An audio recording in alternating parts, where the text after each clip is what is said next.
Cara, as pessoas são motivadas por duas razões. Algumas querem chegar a algum lugar, outras querem sair de algum lugar. Meu caso era esse, eu queria sair de algum lugar. Eu entendi que, na verdade, eu não vendia porque a cada vez que eu chegava num cliente e que eu ia fazer uma oferta, eu não queria que aquele cliente soubesse que eu tinha perdido tudo, que eu tinha fracassado. Então eu queria manter a minha pose, eu queria manter aquele espaço. E ele, tudo que eu falava, ele não dá. E aquilo foi me irritando, e do nada, eu meio que explodo e falo assim: meu irmão, faz o seguinte, quanto você quer pra tu ir embora amanhã, então deixar que eu faça isso aqui tudo.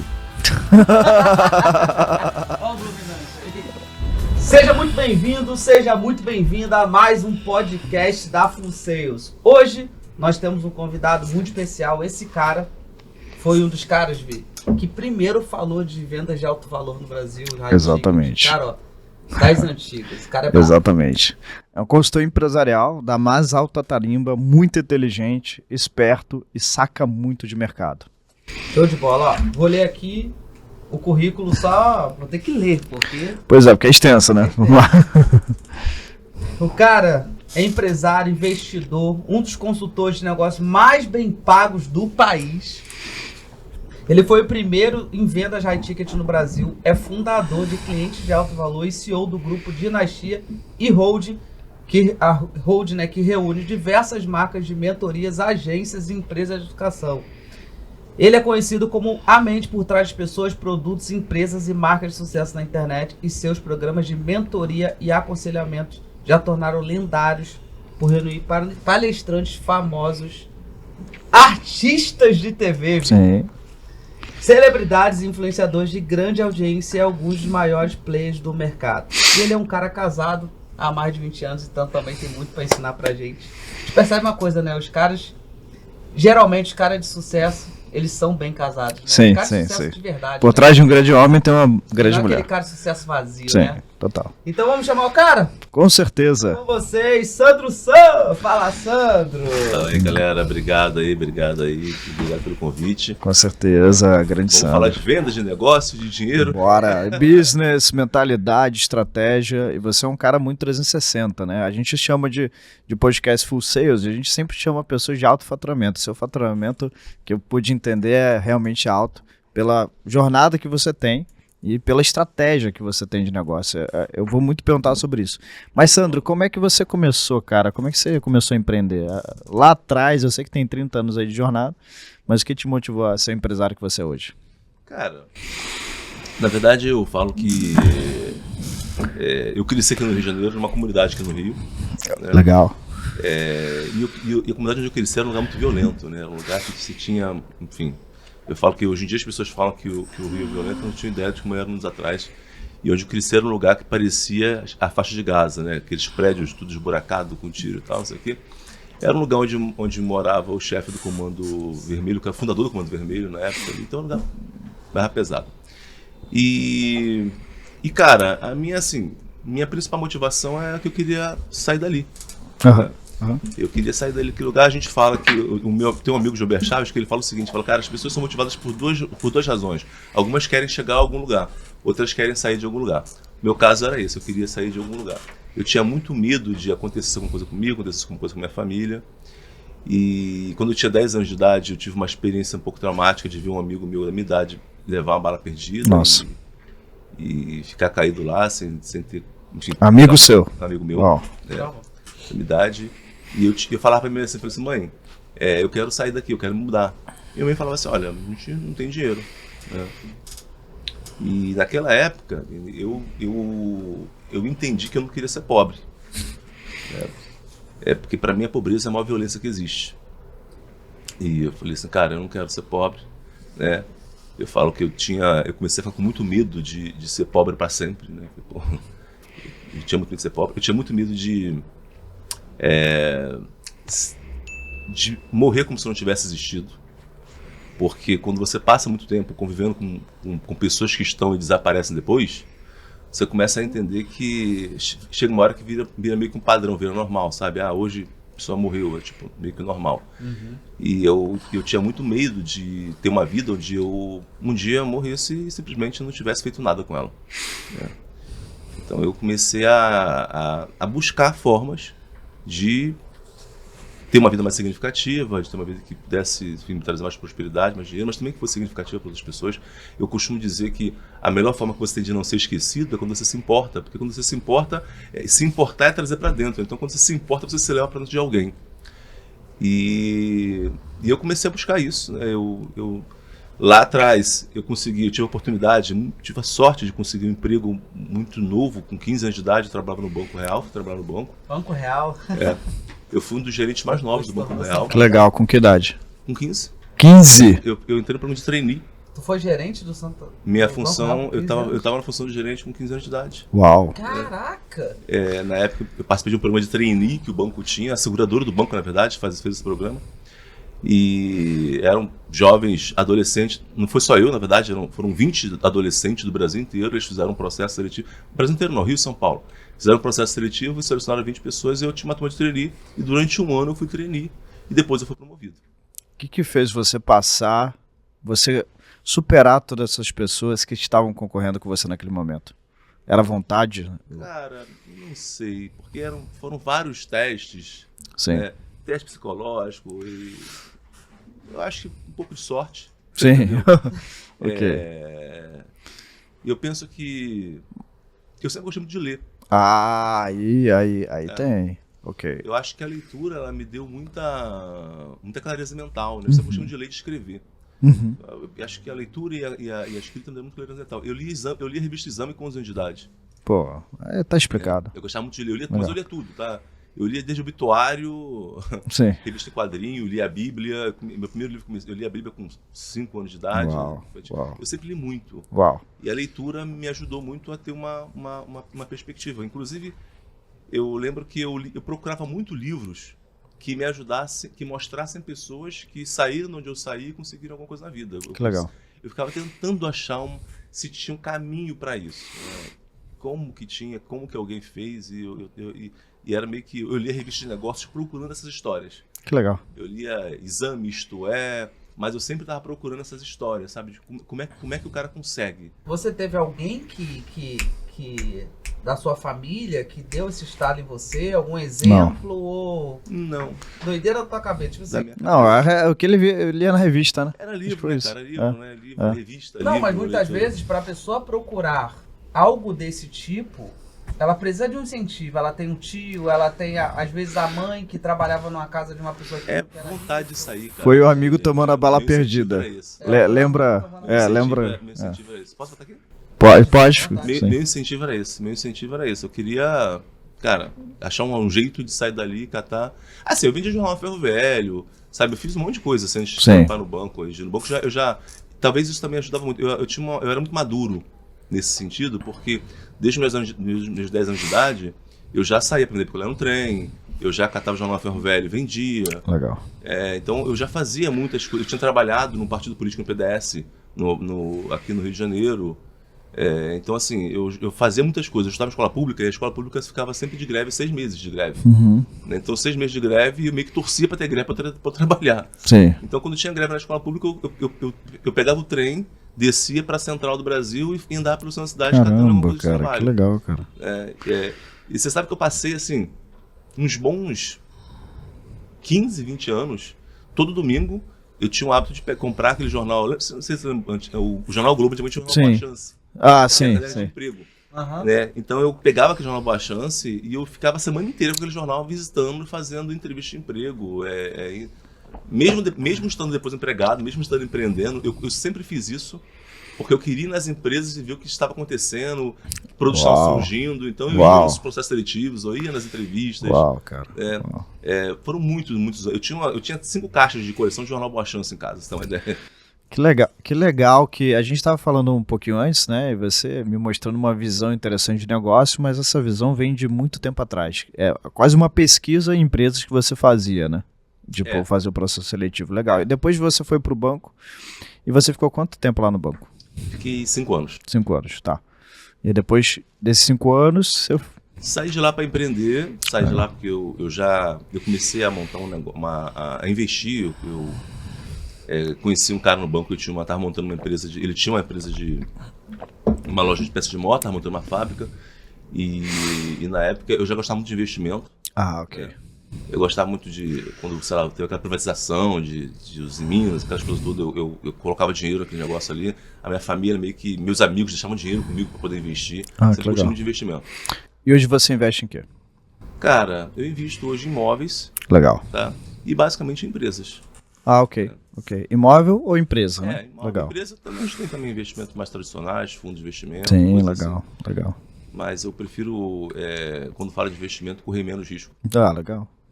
Eu gosto dessa teoria. Você empreender já tem muito risco. Isso. E aí, quando você for investir, você não pode ter risco igual, Tem risco né? igual. Porque você já tem na sua atuação de empresário, né? Também sou mais conservador. Em que momento a sua chave vira? Cara, eu tenho. Tá vendo essa fênix aqui? Tô vendo. Essa fênix aqui, ela simboliza 3 momentos, três vidas que eu vivi ao longo dos anos. Opa, legal. Entendeu? Legal. Então, eu acho que eu teve uma primeira virada ali quando eu saio do banco e eu vou empreender e eu já investi, eu já tinha negócios e simplesmente tudo que eu tinha dá errado em 6 meses eu perco tudo, né? Na época teve mudança do plano do governo, isso foi em 94, eu tinha plano real e tal, isso gerou muito impacto em alguns negócios que eu tinha, coisas decisões erradas que eu tomei no processo. Sócios que me roubaram no processo. Em 6 meses aconteceu tudo que você imagina. Legal. Eu até brinco, já viu aquele vídeo do Joseph Klimber? Não sei se vocês já viram, tem um meme, Sim. né? E o cara vai perdendo, abraça. Mano. O cara vai perdendo. Foi meio que isso, assim. Então, 6 meses, né?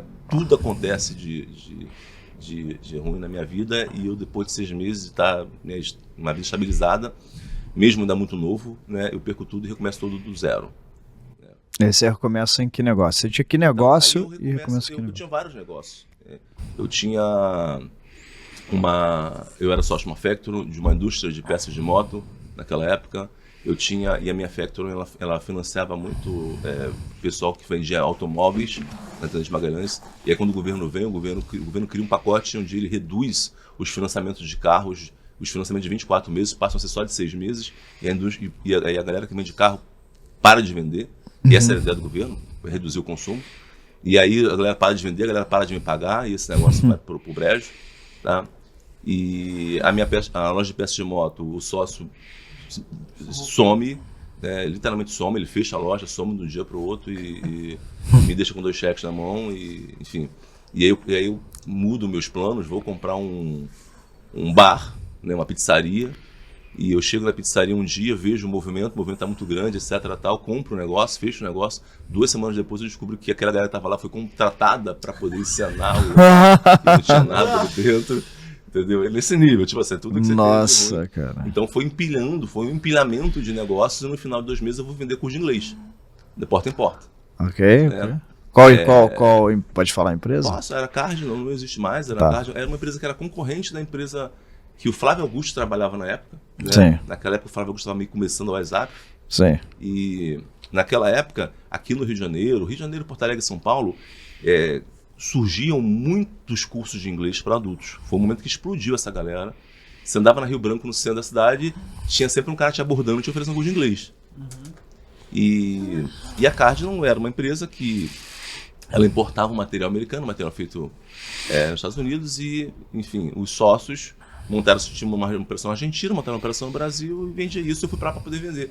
E quando eu cheguei lá, eu lembro que a primeira reunião o processo seletivo era o seguinte: você botar todo mundo numa sala, então você fazia um anúncio de jornal, né, no boachão, um anúncio grandão, uma página inteira, meia página.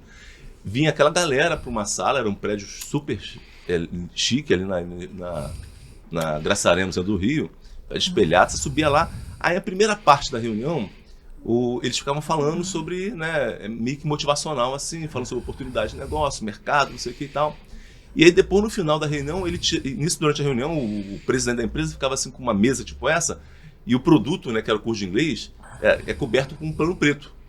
E aí no final da reunião, assim, dessa primeira parte, ele puxava, e ele falava, esse é o produto. Ele fala o seguinte: vocês vão vender isso aqui, você não tem telefone, você tem que ligar de orelhão na rua.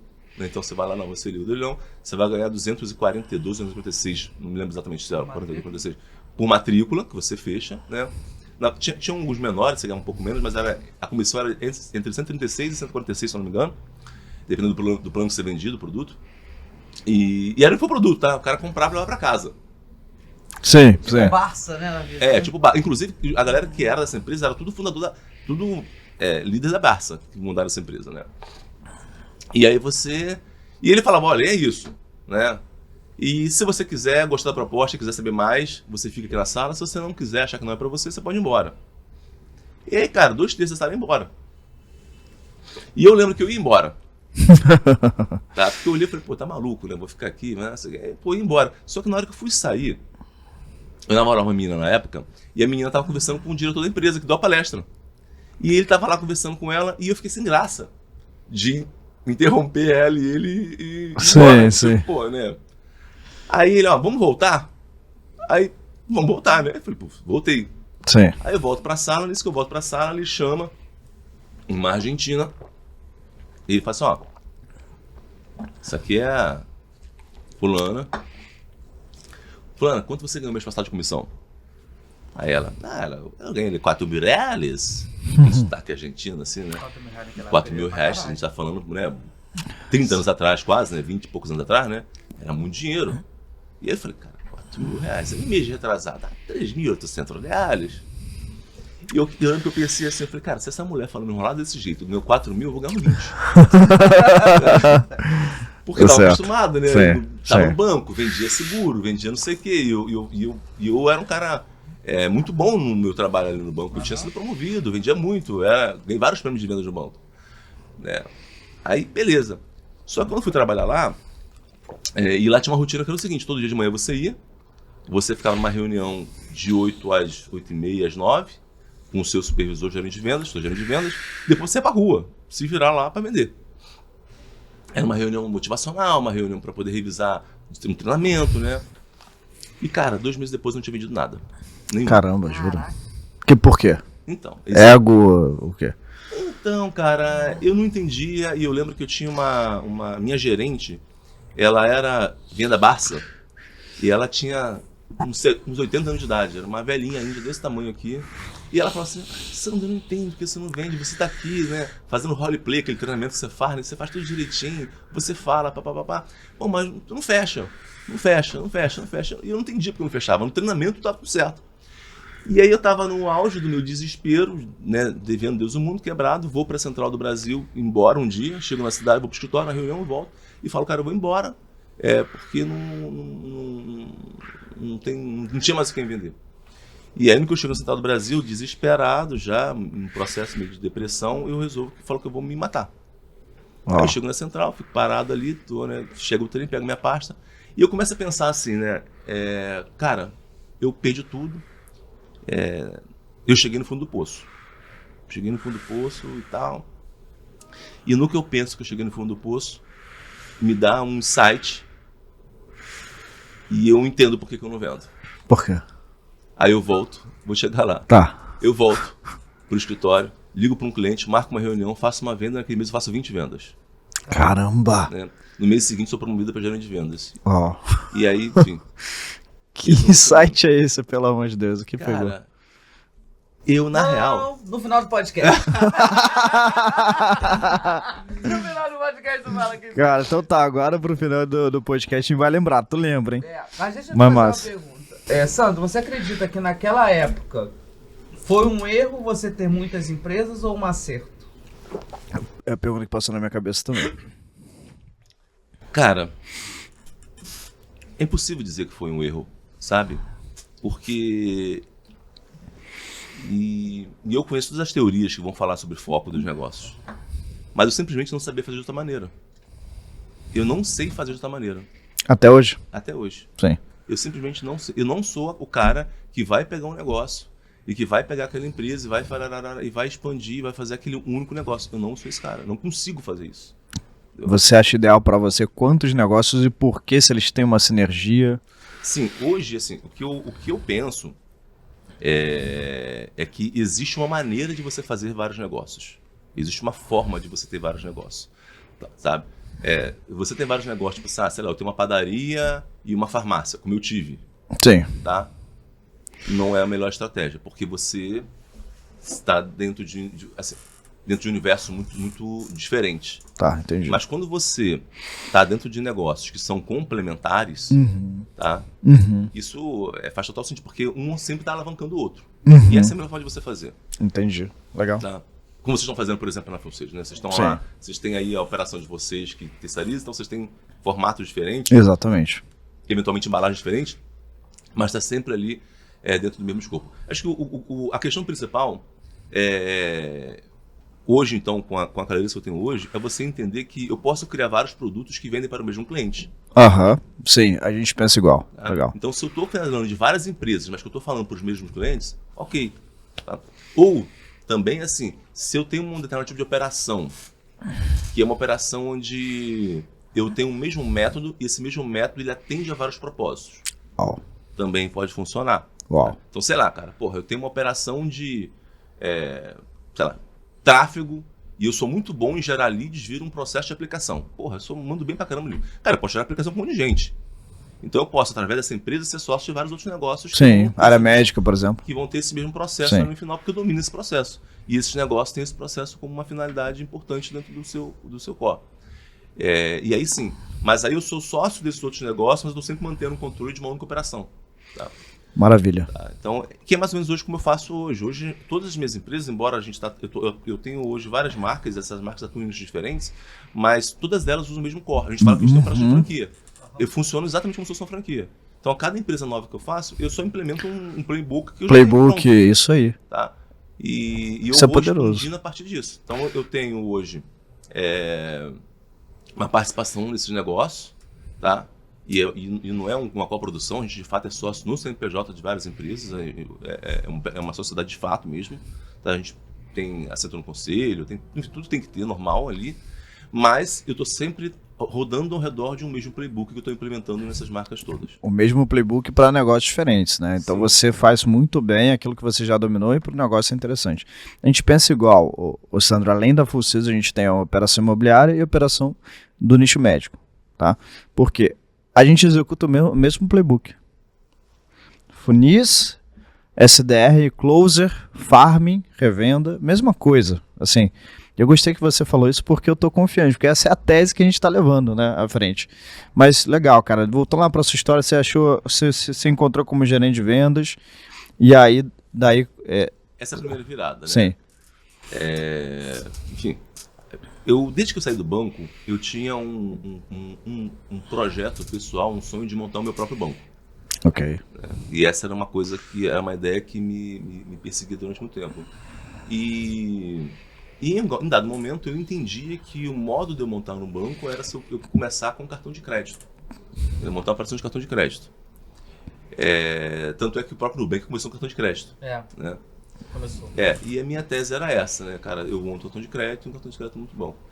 Enfim, e eu venho nesse projeto perseguindo essa ideia, estudando sobre isso durante vários anos, até que chega uma época em que eu consigo encontrar uma oportunidade e eu monto uma administradora de cartão de crédito que ela é nichada, ela atua só no nicho de farmácias. Né? E, enfim, essa operação começa a rodar ali. Só que quando eu fiz essa operação, eu tinha um credenciado, né, que era uma farmácia, uma rede grande no Rio de Janeiro, não existe mais essa rede, mas era uma rede muito grande no Rio de Janeiro, e vira meu principal credenciado, e quando eu começo a operação, eu começo por causa deles, inclusive eles são meu carro-chefe ali, eles que financiam nisso, essa operação, e quando eu monto essa operação com eles, eu fecho um acordo com eles de exclusividade na região para poder operar esses cartões. Legal. Tá? Tudo vai muito bem, até que esses caras têm uma crise na época de mercado do setor farmacêutico no Rio de Janeiro, e esses caras começam a quebrar, né? E começa literalmente a faltar produto nas lojas deles. E aí isso começa a me causar um problema, tá? Até que um dia eu fecho um cliente, como é que eu fazia meus cartões, né? Eu fechava contrato com empresas e eu mandava os cartões para os funcionários dessas empresas. E os funcionários dessas empresas compravam nas redes credenciadas. E todo o sistema, o software, tudo meu, a administradora minha. E aí um dos clientes que a gente tinha fechado um contrato, a gente mandou mais de 10 mil plásticos para ele poder mandar para o time de funcionário, o cara me devolve tudo, falou, cara, a gente não vai cancelar o acordo. E aí a partir daí eu começo a cancelar, perder vários contratos, porque os clientes chegavam na farmácia, não tinha remédio, né? Nossa. E como eles eram o meu principal credenciado, e eu tinha um contrato cruzado com eles, eu não consigo trocá-los, substituí-los por outros no momento. Então eu tinha uma questão jurídica ali, não conseguia comprar. E ao mesmo tempo começa a perder clientes. E esse negócio, no final das contas, acaba que ele quebra. Tá, e aí foi por pouco que você fez Tava tudo certo a não ser a crise do teu parceiro, né? Cara, assim, era um negócio que eu tinha, assim, eu achava que ia ser um negócio da minha vida. Eu achava que, Sim. inclusive, porque a minha tese era o seguinte, e isso é uma coisa que eu tinha aprendido no Banco Real. O Banco Real tinha 96 empresas. Tá? E uma coisa que eu entendia no banco era o seguinte, por que o banco tinha 96 empresas? Porque eram várias empresas que usavam as agências como canal de distribuição. Então eu pensava, cara, eu vou começar com o nicho de farmácia, amplio, e vou ter um canal de distribuição, e através desse canal de distribuição eu vendo vários produtos e crio vários negócios que vendem para esses produtos. Canal de distribuição. Essa é a minha Legal. E eu fui muito envolvido emocionalmente nisso tudo. Tipo, eu desenvolvi software, contratei uma empresa para desenvolver software. Então foi uma coisa assim que eu estava muito envolvido, era a concretização de um sonho de muito tempo. E quando esse negócio deu certo, eu literalmente desmontei, assim, né? E eu decidi que eu não quero mais ter empresa. Falei, cara, não quero mais ter empresa, não quero e tal. E não quero mais ter esse negócio de empresa, porque, porra, foram muitos anos investidos para conseguir construir aquilo, pro negócio não dar e parará pão duro, não quero mais. E eu falei, vou voltar, vou trabalhar como consultor, vou ficar só na consultoria, eu vou lá, faço consultoria, volto, pego meu dinheiro, não tenho muito apego, nada, aí vou fazer minha grana desse jeito, e eu vou trabalhar com consultoria. Na época eu fazia consultoria financeira. Sim. E quando que é essa época aí? Estamos falando de 2001. Legal, pô, caramba. Tinha 2 anos. Aí eu falo, cara, eu vou fazer consultoria financeira e tal. 12. Aí nisso, e essa foi a segunda vez, né? Essa foi a minha segunda. E aí nisso eu tô lá, fazendo minha consultoria financeira, fiz uma parceria com o BNDES, uma parceria com a Caixa Econômica, com o Banco do Brasil. O Banco do Brasil e Caixa tinham muito dinheiro em caixa para poder emprestar para pessoa jurídica, mas tinha um problema. As empresas não conseguiam, as pequenas e médias empresas não conseguiam ter projetos. Não tinha bons projetos para poder conseguir catar o recurso, né? Só tinha uma burocracia. E eu vou lá e eu viro esse cara que faz os projetos e monta. Olha, que legal. Marketing também. Eu tinha, antes dessa época, eu passei muitos anos fazendo projeto para captação de startups. Então eu ajudava muito a startup a captar recursos naquela época da startup. Então eu já tinha essa manha de projeto de captação de recursos. Antes de estourar em 2000, quando estoura a bolha.com, eu era junto com o negócio eu era esse cara que estava envolvido com startup, fazia evento de startup aqui no Rio, enfim, isso era outro rolê, que rodava paralelo. Enfim, começo a fazer isso, um amigo vira e fala para mim, Sandro, por que você não compra as empresas? O dinheiro você consegue, você tem acesso ao banco, você é o cara que faz o projeto, você é o cara que com o dinheiro, porra, compra a empresa logo, porque os caras que estão usando, contratando você, basicamente, esses caras não sabem fazer nada, eles estão, quem tá fazendo tudo é você. Sim. Você que monta tudo, dá a direção, dá tudo, o cara só vai lá e executa. Sim. E nessa época eu tava ganhando bem, então? Eu tava começando, eu tava começando, foi bem no começo, eu tava começando, sério, eu tinha meses. Eu tava começando com o negócio da consultoria financeira. Eu tinha acabado de quebrar, tava pagando dívida. Eu tava bem no começo ali. Eu não tava com grana, não. E aí eu falei, impossível, cara, não tem como, né? Tipo, tô começando agora, nem tenho dinheiro pra isso, não tem dinheiro pra comprar empresa. Vou ter que ter, né? Não tem como. E o cara insiste. Um dia ele pega no jornal, tinha um cara vendendo uma loja de material de construção, e ele pega e ele fala, olha, eu vou lá ver uma loja que eu quero comprar. Tu não quer ir comigo? Okay. Vamos lá só pra me acompanhar, assim, ver o que você acha, me aconselhar e tal. Eu falei, tá bom, vou lá. Aí eu fui com ele. Estamos indo lá, né? E chegamos lá, uma loja enorme, gigante, cheia de estoque e tal, não sei o quê, caminhão. O cara tá lá, chorando lá, e falando que, olha, eu quero vender, acho que na época ele queria uns 300 e poucos mil reais, algo assim, né? Enfim. E eu começo a falar para ele, por que você quer vender? Ele começa a explicar que ele está com dívida, assim, assado. E eu começo a explicar para ele, olha, você pode resolver tudo isso, dá para renegociar essa dívida assim, dá para negociar assim, dá para poder fazer aquilo, você pode... Aí eu comecei a dar sugestão, dar uma consultoria para ele. Sim. Quebrando a venda também. Achei também. Literalmente assim, né? E é porque também eu olhava, o meu amigo não tinha grana. Sabe, quando ele começou a falar, eu falei, cara, eu conheci meu amigo, né? Eu falei, cara, ele não vai ter grana pra comprar esse negócio. Sim. Aí eu falei, cara, vou ajudar o cara aqui, né? Sim. E eu tentando ajudar o cara, né? Aí, fulano, faz isso, faz aquilo. Só que tudo que eu falava pra ele, ele falava assim, não dá. Ah, isso não tem como. E aquilo chegou uma hora que começou a me irritar. Porque a gente foi conversando, a gente começou, sei lá, umas 6 horas da tarde, já era quase 11 horas da noite. E ele, tudo que eu falava, ele não dá.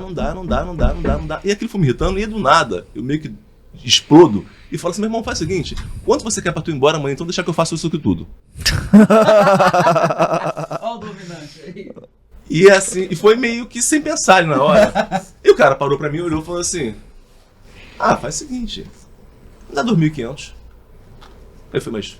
E aí, eu caí em si, né, falei, 2.500 pra cada sócio? Eram 2 sócios, né? Que, obviamente, eu assumi as dívidas, né? Mas Sim. ele, não, dá 2.500 e divido com o sócio. Caramba. Eu falei, gente... R$2.500? Mas é assumir a dívida, né? E assumi a dívida. É.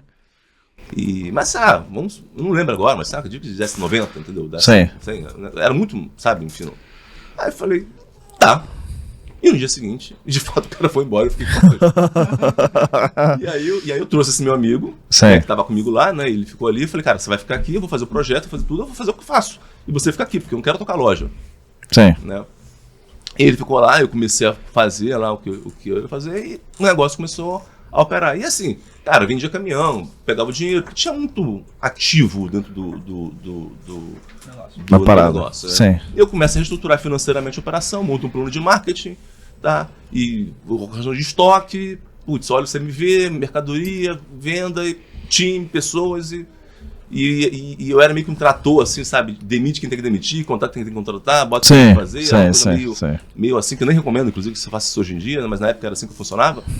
E, cara, o negócio... 30 dias depois, eu olhei para aquilo e falei, cara, isso é muito bom, cara. Deve ter mais gente igual esse cara aqui. Eu pego no jornal, começo a cadar no jornal, começo a ligar para a empresa. Aí eu acho uma outra loja de material de construção. Aí eu vou lá, faço uma outra proposta pro cara, parecida. 2.500 para trimar. Foi 2, foi um pouco mais essa, mas assim, né, já... Mudou meio estratégia, chegou, faz isso. Aí Caralho, já peguei, né, depois mais 30 dias, peguei uma terceira loja. Uau. Em 6 anos eu comprei e vendi mais de 20 empresas fazendo isso. Uau, cara. Material de construção, farmácia, papelaria, distribuidora. E quanto de grana você fez aí nessa época aí? Cara, o que era? Difícil te dizer assim em termos de valores, porque é um negócio que... E na época eu tinha muito assim, né? Compro uma coisa e vendo uma, compro outra coisa. Mas vamos supor, pensa que a gente está falando de comprar um negócio de, sei lá, de 300 e vende por 1 milhão. Uau.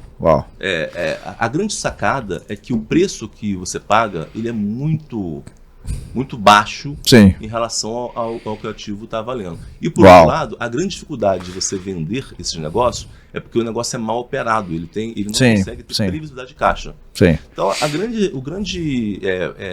sacada que a gente fazia ali era conseguir não sanar todas as dívidas, porque não era essa a proposta. A proposta era deixar as dívidas dentro de um fluxo de caixa que fosse administrável. Tá? Sim. Então pega um negócio que está, sei lá, tecnicamente dando prejuízo, e deixa esse negócio dando um lucro, e esse negócio passa a ser uma maquininha de dinheiro. Sim. Então é um negócio que vai deixar lá 30 conto por mês, 50 conto por mês, entendeu? 100 mil por mês. Aí você faz uma conta ali, pô, desses 100 mil por mês, né, em 1 ano vai deixar 1 milhão, em 5 anos vai deixar 5 milhões, faz uma conta de fluxo de caixa descontado. Isso aí. E aí esse é um negócio aí que, putz, você vai vender, entendeu? Naquela época, descontava uma taxa na época, mas você tá antecipando esse caixa. Claro. Tá? E por que você parou de... Você ainda faz isso ou parou? Não. Aí vem a terceira fase. Tá, legal. Entendeu? Vamos lá. 2007. Mas aí você fez grana, né? Você já meio quebrou aquela crença assim. Tô bem, Show. Tô dando com cordão de ouro. Aí eu tava assim, Aí eu tô andando igual a galera do marketing digital hoje em dia. Aí eu tô andando igual a galera do marketing digital hoje em dia, tá? Porra, carro, caramba. Esse legal, cara. Tô vivendo essa modelo. Foi a minha fase de ostentação. Legal. E aí, tudo bem, mas era um negócio que com o tempo ele se revela, foram 5 anos fazendo isso, é um negócio que ele é muito pesado. Né? Você tem uma ideia, essa loja que eu te falei que eu comprei, 2 dias depois que eu comprei o negócio, me para um carro lá na porta, né? Um Vectra preto, sai 2 caras, porra, fortão do carro, e o cara para e vem cobrar a dívida de fornecedor. E o cara já para com armado. E eu ficava, não, cara, vamos negociar, cara, não, assim não dá, cara, posso pagar tanto, posso pagar assim. E isso virou uma rotina. Sim. negociar. Inclusive, eu acabei ficando muito bom em negociação por conta dessas coisas todas. Legal. Quero negociar com pistola, com arma e tudo. Entendeu? Tem que ser bom mesmo, manter a calma. Tu negocia com e você não tem muito o que fazer, é isso. Sim. É aquela negociação que se tu errar uma palavra, tu toma um tiro. Então, tipo assim, eu não posso Pois errar. é, ficou bom mesmo na prática. Pode errar. Né? Não pode ofender o cara, não Pô, pode errar. né? Então era meio que sinistro assim a coisa. E chega uma hora que eu tô muito cansado, e sem dizer que é um mercado que ele é muito contaminado, porque você acaba lidando com contador, advogado, é uma raça, sabe, complicada de você estar lidando com isso e resolvendo pepino, problema. Então meu negócio era vir administrar problema, e era muito problema, porque era muita empresa. Né? Essa é uma ideia. Eu montei uma operação, para eu poder expandir isso rápido, eu comecei a fazer o seguinte, eu comecei a falar assim, como é que eu vou comprar mais empresas quebradas? Que essa era uma grande questão. Como é que eu compro? Porque ficar aí no jornal esse modelo era meio que cansativo. Eu pensei, cara, quem é que sabe quem tem as empresas quebradas? Os contadores. Aí eu comecei a visitar contadores e dava grana para os caras me indicar as empresas. E aí no começo os caras não acreditavam. Então eu falei, não, me indica aí que eu vou te dar tanto, não sei o quê. Só que era uma coisa que eu não podia dar um percentual porque eu não sabia quanto que ele ia dar. Tá? Então eu comecei a oferecer um valor fixo para os caras, me dá que eu vou te dar tanto por cada empresa que você me indica. E os caras não indicavam. Eu passei a fazer o seguinte, eu ia no cara, eu deixava dinheiro, ó, segura 5 conto aqui, segura 5 mil aí, segura 3 mil aqui. Cara, se pedir alguma coisa só pra você poder lembrar de mim. Legal. E eu fazia isso. E aí começou a pipocar. Por isso que eu comecei a fazer isso, produtizar num nível muito rápido. Aplicando um playbook. Aplicando um playbook. Legal. E aí eu começo, 2006, né, o negócio tá, drástico ali, correndo, trabalhando igual um doido, levando essa vida assim. E eu comecei a pensar em sair disso, porque eu já estava cansado já mesmo, né? Falei, cara, eu preciso achar uma outra coisa, fazer, enfim, e não estava achando um jeito. E até que eu sofri um sequestro. Caramba. E aí, cara, aí foi um sequestro relâmpago, durou um dia, só que isso revelou pra mim uma série de coisas que eu tava meio que ali não querendo enxergar, porque quem tinha me sequestrado era uma galera que me conhecia, que trabalhava comigo, né? E eu entendia que eu tava num mercado, tava num negócio muito perigoso. Né? E aí rolou ameaça à minha família, não sei o que, aquela coisa toda, parará, enfim. E a coisa foi tão traumática que isso foi em novembro de 2006, quando chega em 2007, eu abro mão de tudo e recomeço do zero de novo em janeiro de 2007. Caramba. Entendeu? Caramba. Aí eu começo do zero, 2007, e aí vem a terceira, uma que eu te falo aqui. E aí eu começo uma outra vida, uma outra coisa. Eu falei, cara, eu não quero mais mexer com Uau, cara, uau. Vou mudar tudo. Por isso que quando eu converso contigo eu sinto uma coisa diferente. Agora eu vejo, são 3 fases, né? São 3 ciclos bem extensos, né? E as coisas que você fala agora eu entendo, porque vem de uma experiência que você viveu de vários negócios e dando certo muitas vezes, dando bem certo. De operações, por exemplo, de banco, cara. Olha onde a sua mentalidade quer te levar. Ou abrir um banco. Eu só tô imaginando a doideira que era você comprando empresa e coisa. Cara, devia ser uma maluca. Chegou a ter quantas empresas simultâneas sendo tocadas por você? Bicho, eu não lembro. 20 negócios, né? Que ele vendeu, né? A gente trocou, Sim. Mas várias. Assim, só material de construção, eu lembro de. Na época do material de construção, eu lembro de ter 3 mais 2 farmácias, por exemplo, 5 ali. Só nesse e talvez tinha mais, assim. Poderíamos dizer umas 20 empresas ali, simultâneas? Não, simultânea não. Simultânea, podemos falar assim, mais 7, 8. Legal. Simultânea. Uma já é complicada, mas 8. Não, mas o interessante que eu tô sacando aqui é que ele faz um playbook que ele repete as coisas, né? Então dá pra, quando você repete a mesma coisa, você consegue multiplicar. O caminho de gestão mesmo, os problemas eram os mesmos, né? Imagina que tu chegava, tu fala assim, cara... Fazer a mesma coisa. A vantagem, eu tinha uma vantagem que, assim, quando você tá em vários negócios diferentes, você tem muito repertório. E eu começava a cruzar ideias. Então eu tinha uma estratégia de material de construção que eu uso na farmácia, um modelo que funciona, não sei o que, eu adapto esse modelo para um outro nicho. Então eu fazia muito coisas desse tipo, né? Para poder criar estratégias, criar ideias.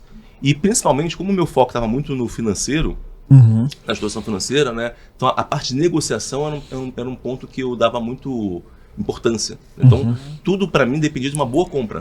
Sim. Se eu compro muito bem, né? E isso já me facilitava muito. E aí depois era, cara, pegar tudo que é dívida e ser um bom negociador de dívidas. Então eu fiquei muito tempo negociando dívida. Eu era um devedor compulsivo. Aí e isso também tem outra coisa que eu acho que me ajudou muito. Eu percebia que eu tinha uma boa resistência à pressão. Eu sempre fui muito resistente à pressão.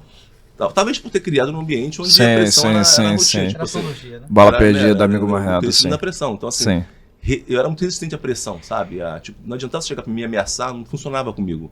Não funcionava você me ligar me cobrando, não funcionava se fosse comigo assim. Você sabe de onde eu vim, irmão?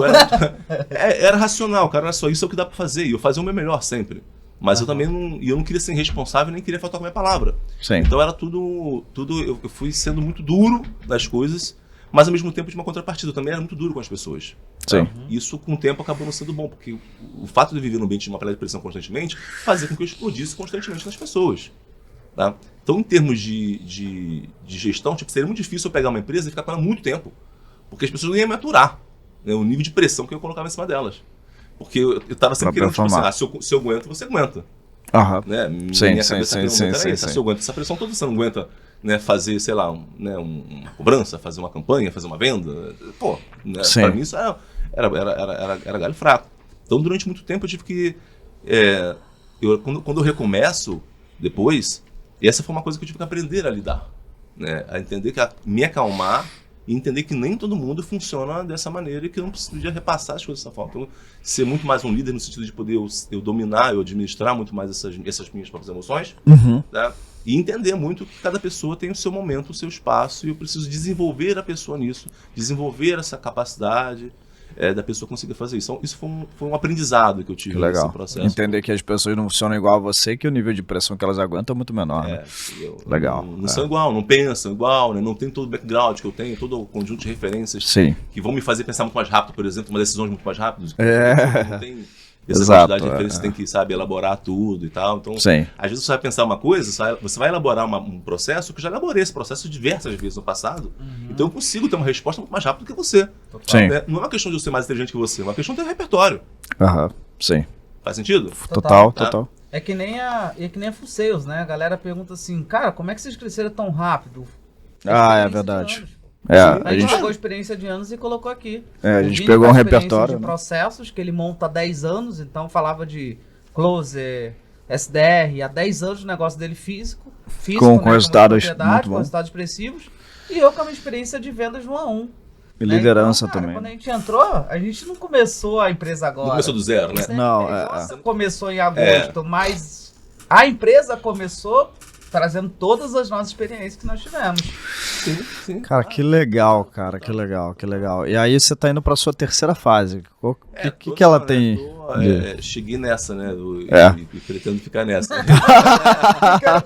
não tem na tatuagem mais uma quarta, não. E deixa eu perguntar, como é que é? 2007, né? Tá, legal. 2007, cara, eu entro nesse mundo de internet pela primeira vez, porque tudo começa porque eu começo a pensar assim, bom, eu preciso refazer a minha vida, e aí eu decido que eu quero literalmente mudar minha vida como um todo, né? Porque na realidade foram os 10 primeiros anos que houve essas quebradas. Então, foram 10 anos desse sofrimento todo que eu te falo, esses altos e baixos. E em 2007, cara, eu paro e eu olho assim, eu lembro que eu olhava e a sensação que eu tinha era de uma pessoa que entrou no ônibus, foi, né, daqui do Rio até em Volta Redonda, dormiu e voltou, acordou, tá no Rio de novo. Essa é a minha sensação. Né? Alguém que dormiu no ônibus, não sei se vocês já passaram por isso, já passei por isso. Você não dorme de noite, né? Aí você acorda, você tá, cara, bom, voltou. E você não viu. Sim. E a sensação era essa, cara, eu não posso fazer mais isso. Eu tô ficando cansado. Eu já não tenho mais a disposição, já não tenho mais 20 anos de idade, entendeu? Já não tenho essa disposição. Nessa terceira fase, você tinha dinheiro? Você tava com dinheiro ainda? Ou tinha perdido? Não, aí eu perdi tudo. Tá, eu perdi tudo. Eu falo, eu abandonei a empresa, cara, pra você ter uma ideia. Eu abandonei a empresa, abandonei o negócio, repassei o negócio, larguei o negócio pro sócio, Sim. Enfim. E eu falo, cara, eu não quero mais fazer isso dessa maneira, eu preciso, enfim, mudar a minha vida. E eu começo a buscar coisas novas. E aí eu entro na internet, começo entre tantas coisas, começo a pesquisar ali como você fazer dinheiro em casa, né? Quem nunca fez e eu pensava na geração de renda, essa coisa toda, pá. E aí eu descubro no Mercado Livre uma galera vendendo e-book no Mercado Livre. Eu vejo lá que tem um cara que vende um e-book lá de como limpar o nome no Serasa, e ele faz 10 mil reais por mês. Eu falei, cara, como esse cara faz vendendo um PDF por 10 mil reais por mês? E eu falei, bom, vou fazer um PDF também. Né? Aí eu falei, mas o que eu vou ensinar? E eu não achava que não tinha nada pra ensinar. Ele fala, cara, não tem nada pra ensinar, não tem nada, cara, o que eu sei fazer, não sei nada, o que esse negócio? Aí eu falei assim, aí chega uma hora, me deu um estalo, eu falei, eu vou fazer o seguinte, eu vou escrever sobre finanças, vai ser o meu, tipo, eu vou fechar o meu ciclo de finanças nesse negócio aqui, né? E eu escrevo um e-book sobre como captar recurso em banco. Né? Muito E bom. coloco o Mercado Livre. Você sabe fazer isso até hoje, ou O quê? captar recurso em banco? Sei. Tá, entendi. Sim. Você faz isso hoje pro seu Faço negócio? negócio, Legal. eventualmente a gente faz projeto, sim. Que legal. E aí eu, cara, eu falo, olha, escrevi, comecei a vender e não foi um negócio que deu muito dinheiro, tá? Mas foi um negócio que me abriu minha cabeça para essa possibilidade, Sim. porque foi assim, eu lembro que eu vendia por 10 reais e os primeiros 10 reais que eu ganhei foi a primeira vez, imagina, eu acostumado a trabalhar naquele loucura para poder fazer dinheiro e de repente eu falo, cara, eu mando um PDF, mando um e-mail, eu ganho dinheiro aqui, né? Eu falei, se funciona assim é só eu escalando. E aí eu comecei a vender isso, depois eu montei um antiquário na internet, depois eu montei cursos para cabeleireiro na internet, aí eu conheci um cara no Mercado Livre, sócio dele, numa operação que ele tinha de venda de lojas virtuais, a gente vendeu 3.500 lojas virtuais, montamos uma empresa que vende lojas virtuais, e cara, né, aí eu fui montando várias coisas, comecei a fazer consultoria na área de marketing e vendas, aí comecei a fazer treinamento para empresa na área de marketing e vendas. Aí, enfim, fui trabalhar na White Martins, fazendo uma consultoria no projeto White Martins lá. E na White Martins fui trabalhar fazendo negociação de preço, né, que era uma coisa que eu estava bem habituado a fazer. Então, e foi onde eu aprendi muito também, né? Eu até estava comentando ali, claro, com vocês, porque quando eu recebi o convite da White, eu pensei assim, falei, cara, porque eu quero saber como é que uma empresa consegue faturar 5 bilhões, ter 500 funcionários e o dono não mora no Brasil. 5 bilhões, 500 funcionários, bem chuta, né? Mês, 5 bilhões mês. Não, 5 bilhões ano. Tá? E eu descubro que a empresa é uma empresa de venda e todo mundo na empresa vem da área de venda, então a empresa ninguém é promovido que não passa por... Todo mundo começa na empresa na área de vendas. Sim. Né? E eu sempre fui apaixonado por vendas. Óleo e gás, né? Não, perdão. Gás. Tá. Vende o quê? Vende gás. Vende gás. Tá. Mas não fabrica, né? Só cara, olha só, como é que funciona o negócio? Tudo que existe tem gás. Essa lâmpada aqui tem gás, porque para essa lâmpada iluminar tem um gás naquela lâmpada. Aquela ali também. Essa televisão também. Tudo isso aqui tem gás para soldar isso aqui. Tá? Você usa CO2 para soldar. Usa oxigênio no processo. Entendeu? No hospital você usa oxigênio, você vai embalar vácuo, tem gás. Você vai embalar para você poder fazer essas embalagens que tem de, sei lá, biscoito, tem gás. Tudo tem gás. Sim, sim. Tá? Gás é um componente que está em todo o processo de fabricação que existe. Então toda a indústria compra gás. Tá? Congelamento, você tem gás. Você vai usar nitrogênio para congelar. Frigorífico, gás. Tudo tem gás. Tudo tem gás. E é uma coisa que a gente não se dá conta, porque é tão natural que você não dá conta. Mas tudo tem gás. Sim. E qual é o problema? Como tudo tem gás, e todo gás é igual, não tem um gás melhor do que o outro. O oxigênio é a química. O oxigênio é a forma do oxigênio. Né? Gás carbono, CO2, é CO2. Sim. Não tem um CO2 melhor que outro CO2. E a White Martins conseguia ter 70% do mercado no Brasil. Eu falei, pô, como é que você tem 70% do mercado no Brasil, vendendo às vezes pelo dobro do preço do concorrente e vendendo a mesma coisa? O dobro do preço, né? A White não ganha por preço. Ela é mais lucrativa do setor. Uau. E aí? Totalmente contra-intuitivo. É muito contra-intuitivo. Sim. E aí isso me intrigava. Tá me intrigando agora. Isso me intrigava. Como é que você consegue vender um CO2 pelo dobro do preço do concorrente, sendo que o CO2 é igual ao do outro? Como é que pode? Eu também tô intrigado, porque tudo bem você vender valor, a diferenciação agora, commodity. Entendeu? E aí eu descobri o seguinte, cara, que a White não vendia gás, ela vendia segurança. Porque o que acontece? Imagina você ter uma fábrica, melhor, você tem um frigorífico. Você tá lá, né? Você tem um batedor de carne, você tem lá 500 mil de estoque de carne no teu frigorífico. Você fala um frigorífico gigante. E aí você tem um frigorífico ali dentro e de repente o teu fornecedor de gás atrasa o envio do gás. E você não congela mais a carne. E tu perde aquele estoque inteiro. Ou você tem uma fábrica de uma montadora de carro, uma Ford, uma GM da vida, sei lá. Tu tá montando o carro ali, processo de operação, bom, digamos que o BID tá aqui com fábrica aqui vendendo, né? Acabou o gás. Acabou o gás, acabou o CO2. Como é que você vai soldar os carros? Para a produção toda, a planta inteira? Quanto não custa? Exatamente. Então, e segundo, o gás, ele tem um custo muito marginal dentro do processo produtivo. Então, sei lá, se você gasta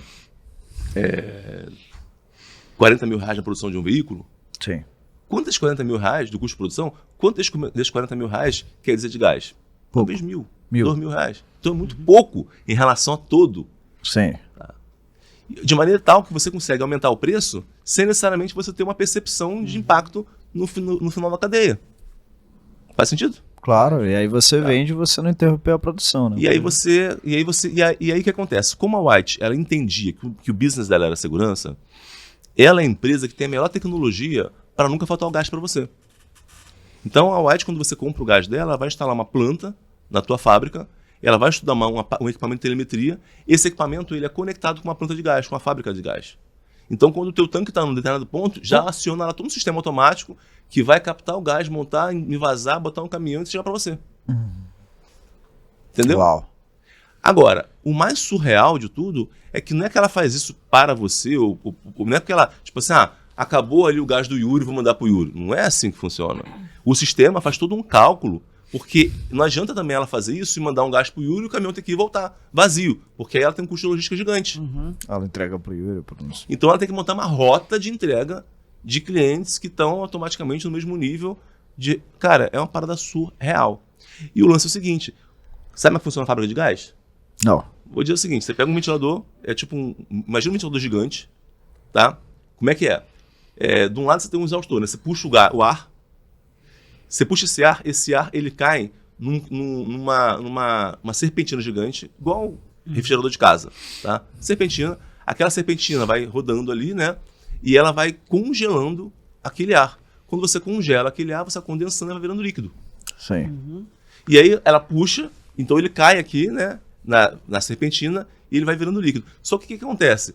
Dependendo do gás que você quer, ele vai ficar líquido numa determinada temperatura. Eu não vou lembrar agora de cabeça, mas vamos supor, sei lá, né, uma temperatura X, o oxigênio fica líquido. Na temperatura X, o gás carbônico fica líquido. Na temperatura X, o argônio fica líquido. E na composição de ar, você tem tantos por cento de gás carbônico, tantos por cento de CO2, e você tem lá, né, os gases raros, que é menos de, sei lá, 2, 3% do total que você tem nessa composição de ar. Sim. E aí você vai decantando tudo isso, vai separando tudo isso em galões diferentes, e aí você vai fabricando ar. E quantas pessoas você tem para fazer uma operação dessa?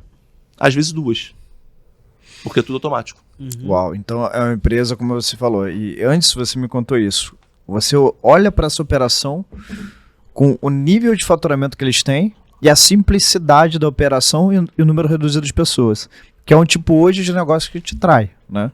Que Sim. é um negócio que ele é enxuto, Lucrativo, né? lucrativo, que você repete o mesmo playbook que você citou várias vezes. O cara paga alto por isso, mas para você sai muito baratinho, porque Isso. você só repete, né? É um negócio que tem uma alta margem, né? Então você tem uma margem muito grande, você consegue cobrar bem caro, você consegue ter um custo de produção sempre muito baixo, se você, né? E é como você falou, um playbook que eu uso até hoje, então eu quero ter uma margem muito alta, eu quero ter um preço muito alto, uma margem muito alta, eu quero ter um custo de entrega muito baixo, tá? Que me garante muita segurança, me garante, enfim, tá? Só que o cliente vê muito valor. E o cliente é muito paga. alto. Porque ele traz segurança, ele traz expertise, ele traz a experiência que não vai falhar com ele, e para ele isso é essencial. Isso. Cara, que legal. Aí você aprendeu muito dando consultoria para essa empresa, você dava consultoria ao longo, começou a vender e-book. Em algum momento dessa terceira fase, né, você começou a falar um pouco de venda de alto valor aqui no Brasil, né? Você foi o precursor. Eu tava nesse negócio digital e tal, eu conheci o Érico Rocha lá em 2012, 2013, acho que 2012, se não me falha a memória. E eu entrei no Mastermind do Érico. Quando o Érico lançou o Mastermind, lançou a fórmula, eu tô lá até hoje, né, desde quando ele começou. Éramos 12 pessoas no começo. E no primeiro ano de Mastermind, primeiro encontro, na verdade, o segundo encontro do Mastermind, o Érico trouxe o Andrei Parabellum, que era um russo, que era um multimilionário russo. Legal. Tá? E o Érico traz o Andrei e fala, olha, gente, eu vou trazer... Ele trouxe para palestrar no Mastermind, né? E ele fala, olha, esse cara aqui, ele é o consultor mais caro da Rússia, para palestrar para vocês. E aquilo me chamou a atenção, porque minha veia era de consultoria, né? Eu ainda tinha negócio de consultoria e tal. Era um negócio que eu tinha. E eu falei, pô, né? Eu já tinha visto uns vídeos do Andrei também no YouTube. E eu falei, cara, eu fiquei ali. E no final daquela conversa, ele ensina como você se tornar um consultor mais caro do seu mercado. Ele meio que dá uma palestrazinha falando sobre isso, dando dicas, estratégias, como é que ele fez. O Andrei tinha mais de 100 livros publicados, era do Guinness Book, o cara, enfim, totalmente fora da curva. Sim. E ele ensina várias coisas, fala várias coisas, no final acaba ali, rola meio que uma conversa, ali depois da palestra, né, do evento. Era só um grupo ali de, sei lá, 15 pessoas, a gente estava na sala. E ele começa a perguntar para as pessoas quanto você ganha, o que você faz, etc. E tal. E ele pergunta, olha, o que você faz? Eu falei, eu sou consultor, quanto você cobra? Eu cobro R$300 por hora. E ele falou assim, e o que te impede de cobrar 5 mil? E aí aquilo virou uma chave para mim, né? Eu já achava que eu cobrava caro. Sim. Né? Eu já cobrava caro, os R$300 por hora. Você tem uma ideia? Na época, eu dava aula numa faculdade e eu ganhava R$50 por hora na faculdade. Né? Eu não dava aula por dinheiro, eu dava aula porque eu gostava de ensinar. Eu dava aula sobre e-commerce. Sim. Eu tinha tido várias lojas virtuais, montado uma coleção virtual, no momento me convidaram para dar aula lá. Então, assim, R$300 por hora era muito mais do que a faculdade pagava. Então, era um ticket muito alto no nicho de consultoria. Sim. Entendeu? E vamos falar que você tem 10 anos, 12 anos Sim. atrás. Então, era uma Melhor, coisa... ligeiro pra cacete. Então, já era um valor que eu considerava alto. Sim. E aí ele virou e falou, cara, não sei, 5 mil. Eu falei, cara... Porra. Aí ele ensinou ali o lançamento espartano. Eu fiquei aquilo na cabeça. Falei, bom, ainda no evento... Eu pego e faço uma copy, né? De e-mail, né? De e-mail. Eu tinha Sim. uma lista. Eu tinha um curso na época chamado Vendedor de 1 Milhão, que ensinava como você vender B2B e vender vendas altas, mas foco no B2B, né? Fazer contratos, negociação, ensinava isso. Sim. Eu tinha lançado esse curso, tinha, sei lá, 1 ano. Então eu tinha uma lista de e-mail. Eu tinha um livro também chamado Armadilha de Vendas. Então eu tinha uma lista de e-mail de pessoas que compraram um livro, ou que entraram pro curso, essa coisa toda. Sim. E aí eu faço um e-mail para essa lista e eu falei, olha, eu fiz uma oferta de R$15 mil, que tinha um pacote de coisas e eram acho que 4 horas de consultoria, uma coisa assim. Mandei, e aí foi até engraçado que o meu vendedor virou para mim e falou assim, pô, Sandro, os caras estão reclamando para pagar R$2 mil no curso, vão pagar 15 mil, pô. Aí, pô, aí mandei. Quando eu mandei, logo a seguinte o cara respondeu. E ele responde e falou assim, Sandro, vi aqui a tua oferta, achei legal e tal, não sei o quê. Só que é o seguinte, cara, porra, R$15 mil, porra, 4 horas de consultoria, não sei o quê. Nem fulano de tal cobra isso. Aí ele falou o nome de um cara famoso na época, na área de vendas, né? Nem fulano de tal cobra isso. Quem você pensa que você é? Aí eu falei, puta merda, cara, fiz merda, né? Porra, tinha que ter mandado esse e-mail. Aí fiquei, botei a mão na cabeça. Pô, minha vontade era voltar lá e catar os e-mails de volta, né? Se eu pudesse, no servidor de e-mail, catar os e-mails de volta, eu pegava. Eu falei, putz, cara, o cara tá achando que eu queria me mostrar, não sei o quê. Enfim. E eu tinha uma coisa, esse negócio de querer me expor muito, né? Me exibir muito. Até por causa de uma outra fase que eu tinha tido de expor muito. Eu falei, cara, não quero, né? Tá querendo parecer nada. Não é isso, não tem nada a ver com isso. Enfim. Então aquilo me incomodou muito. Só que na sequência uma pessoa chegou, mandou uma mensagem, falou, né? Quero saber mais e tal, fez a aplicação. E eu liguei pro cara e fechei. Legal. E aí depois liguei pro outro, fechei e fechei 3 vendas na campanha. Pô, legal. E aquilo meio que virou uma chave na cabeça. Eu falei, putz, cara, tem um tipo de consultoria de alto ticket que você pode fazer e tal, parará, né? E aí eu comecei a estudar várias coisas do Parabellum na Rússia. Até hoje eu falo assim, minha base muito de marketing está muito russa, inclusive, muito menos americana do que a maioria da galera no Brasil. O Brasil é muito americano, né? Minha base é muito russa. Eu comecei muito a consumir os russos. E os russos têm um mercado muito parecido com o brasileiro. Tem a comunicação mais parecida com os americanos. Você sente, e eles são mais agressivos que os americanos. Mas ela tem um jeito assim mais latino. Caramba. E eu comecei a consumir, né? Eu comprava, né, materiais dele, traduzia aqui no Brasil, estudava. Eu não sabia russo, né? Obviamente, Sim, não sei sim, até hoje. E aí eu comecei a pensar assim, cara, se esse cara sabe isso, e sabe tudo isso, e quem mais deve saber isso? Quem mais deve ter no mundo sobre isso? Aí eu comecei a pesquisar, achei um cara na Austrália, que também falava sobre high ticket, e achei 2 caras nos Estados Unidos, um cara na Inglaterra. Então, na época, no mundo inteiro, tinham 5 pessoas que ensinavam high ticket. Sim. Né? Aí eu pego isso e eu começo a aprender, comprar materiais, comprar cursos, livros, e-book, PDF, essas coisas assim, traduzia tal, e estudava, e lia, e eu comecei a aplicar para vender minhas consultorias. Aí, na época, eu estava lançando Venda 2 Milhão, eu tinha uma tamanho editora, eu acho que fui uma das primeiras pessoas no Brasil a fazer coprodução, né, lançar uma outra pessoa. Já em 2013, eu estava lançando uma pessoa ali, bem no começo do mercado, acho que na época ninguém fazia isso ainda. Sim. Aí eu comecei a lançar, eu comecei a vender consultoria de vendas, aí eu comecei a usar estratégias que eu aprendia para poder vender as minhas consultorias. As coproduções era high ticket. Não, as coproduções de curso, normal. Curso, sim. Tá, normal. Não tinha nada de high ticket, era eu só usava para eu vender para mim. Sim. Eu não ensinava a ninguém nada sobre isso. Tá? Em 2016 eu monto uma mentoria, né? Foi a primeira mentoria que eu monto assim em grupo, desse jeito, tal, formato como mais ou menos a gente conhece hoje. Monto uma mentoria ali com um amigo meu, com o Gilberto Chaves, que está no estado do inglês. A gente monta essa mentoria, montamos uma operação e eu começo a identificar que tem algumas pessoas ali no grupo que não conseguem fazer o negócio evoluir, não avançam, principalmente no meu diagnóstico é que eles não avançam porque eles não decidem qual é o nicho mercado que eles querem atuar. Eles já atuavam em algum nicho, algum mercado, mas eles não conseguem permanecer fazendo aquilo porque eles têm uma desconexão entre o que eles estão fazendo. Sim. E tal. E aí eu começo a estudar e eu desenvolvo uma estrutura de sessão de posicionamento, porque eu entendia que para você poder high ticket, isso é até hoje, o fator fundamental não é o processo de venda, mas o posicionamento. Então, tudo que acontece na venda depende do que acontece antes da venda. Né? Então, a BMW não vende BMW por causa do funil, vende porque é BMW. Né? Ferrari vende porque é Ferrari. Né? Então, o posicionamento ele vende de tudo para você poder... É o posicionamento que determina o preço, não o processo de venda que determina o preço. E conecta muito com o que a gente estava falando, né? Do movimento agora da gente, né? Sim, claro. De, cara, branding, aparecer, posicionamento. Posicionamento determina preço. Sim.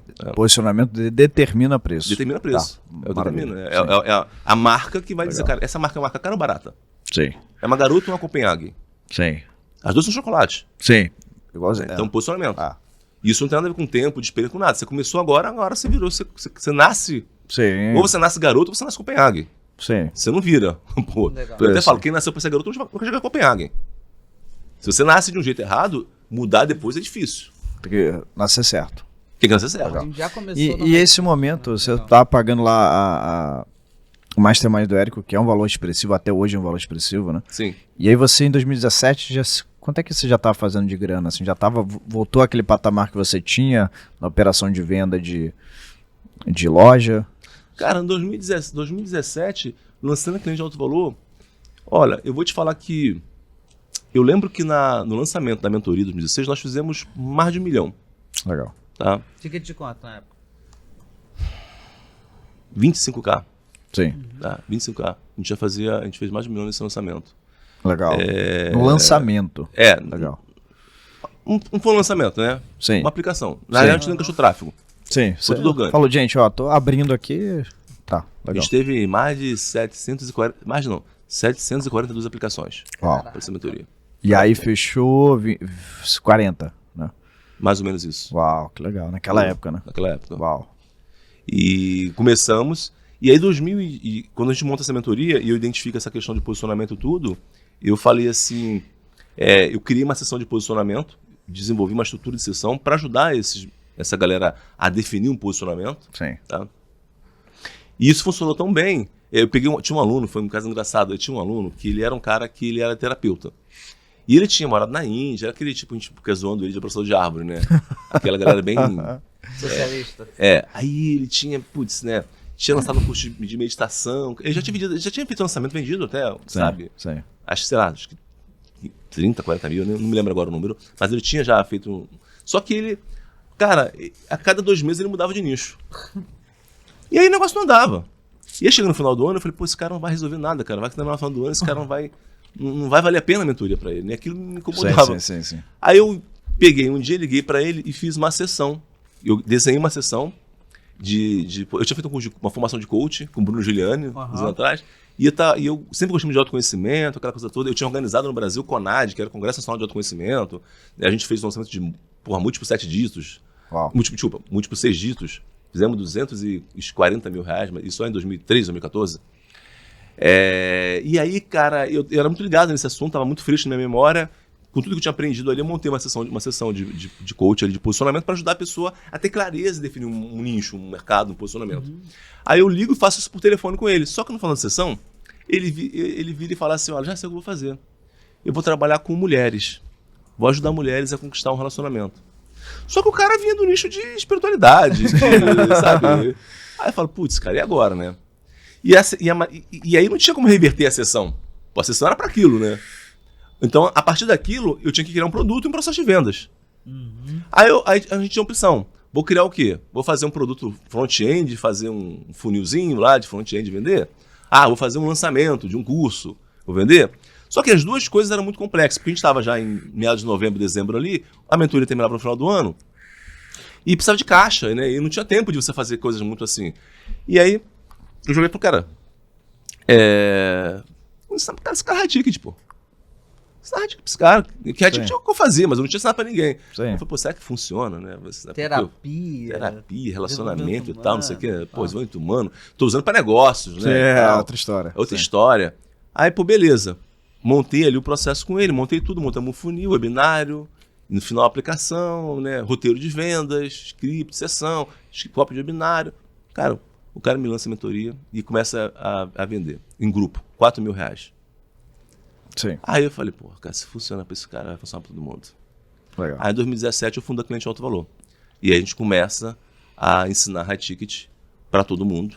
Legal, né? cara. E aí a gente faz mentoria, a gente faz imersão, aí eu fui pro TEDx palestrar sobre isso, aí fui dar entrevista no jornal para falar sobre isso, aí vários players do mercado digital vieram fazer treinamento para poder aprender a vender high ticket lá atrás, para poder lançar programas de mentoria, e aí a coisa meio que explode. E hoje agora você tem uma agência que cobra... Vamos lá, agora esse negócio do Sandro-san hoje, né? Acho que a gente já pegou toda a tua fase, teu crescimento até então. Acho que foi bem linear, né? Depois foi bem linear, creio, não teve tipo Sim. um ahá.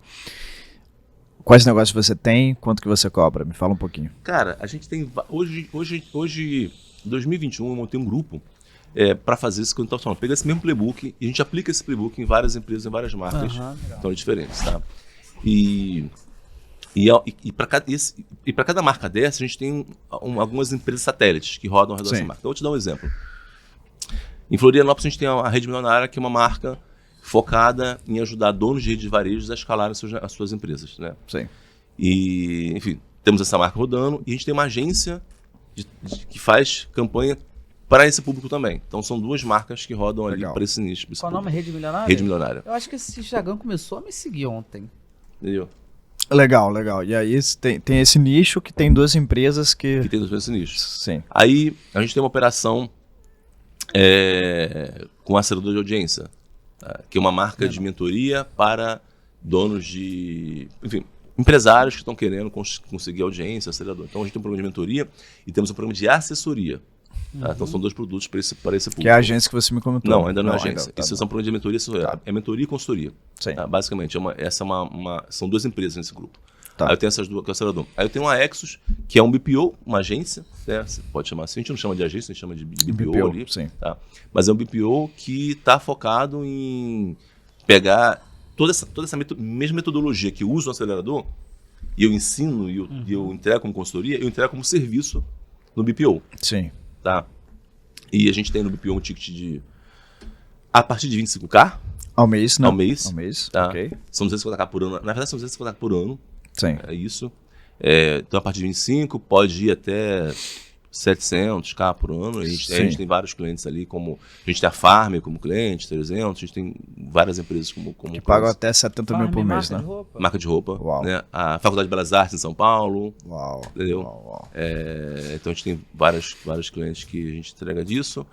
E na mentoria, a gente cobra 25k ano. Né? Eu tive a mentoria 25k ano. E na assessoria, se eu não me engano, está em torno de 60k por ano. Sim. 80k por ano, desculpa. Entre 80 e 100k por ano, dependendo do Fora sociedades, né, com outras pessoas em que você vende também educação, né? Que são quantas sociedades? Aí a gente tem, enfim, outros parceiros com a Anatex, enfim, outras que não posso citar todo mundo aqui, mas outras marcas que a gente tem um modelo ali que é bem interessante, que é um modelo que acho que nunca vi no mercado, né? Nem no mundo, na verdade, que é o modelo white label. Então eu tenho pessoas que vêm da High Ticket que usam a minha metodologia, o meu material, tá? Então a pessoa tem a marca dela, ela se apresenta como mentor, ela vende High Ticket, ela vende tudo. Só que quem faz toda a entrega do produto é o meu time usando o meu método. Ah, ok. Entendeu? Ok. E a gente tem uma série de players que atuam hoje vendendo High Ticket, mas entregando o nosso método com o nosso time entregando. Uau, então a entrega é a tua, né? Seu entrega método de do entrega. time, Que legal, A cara. entrega do nosso time. A Ah, entrega legal. é feita por mim. Deixa Eu vou fazer uma outra pergunta, mas faz você primeiro. O que eu ia perguntar? Lembrei. Vamos lá.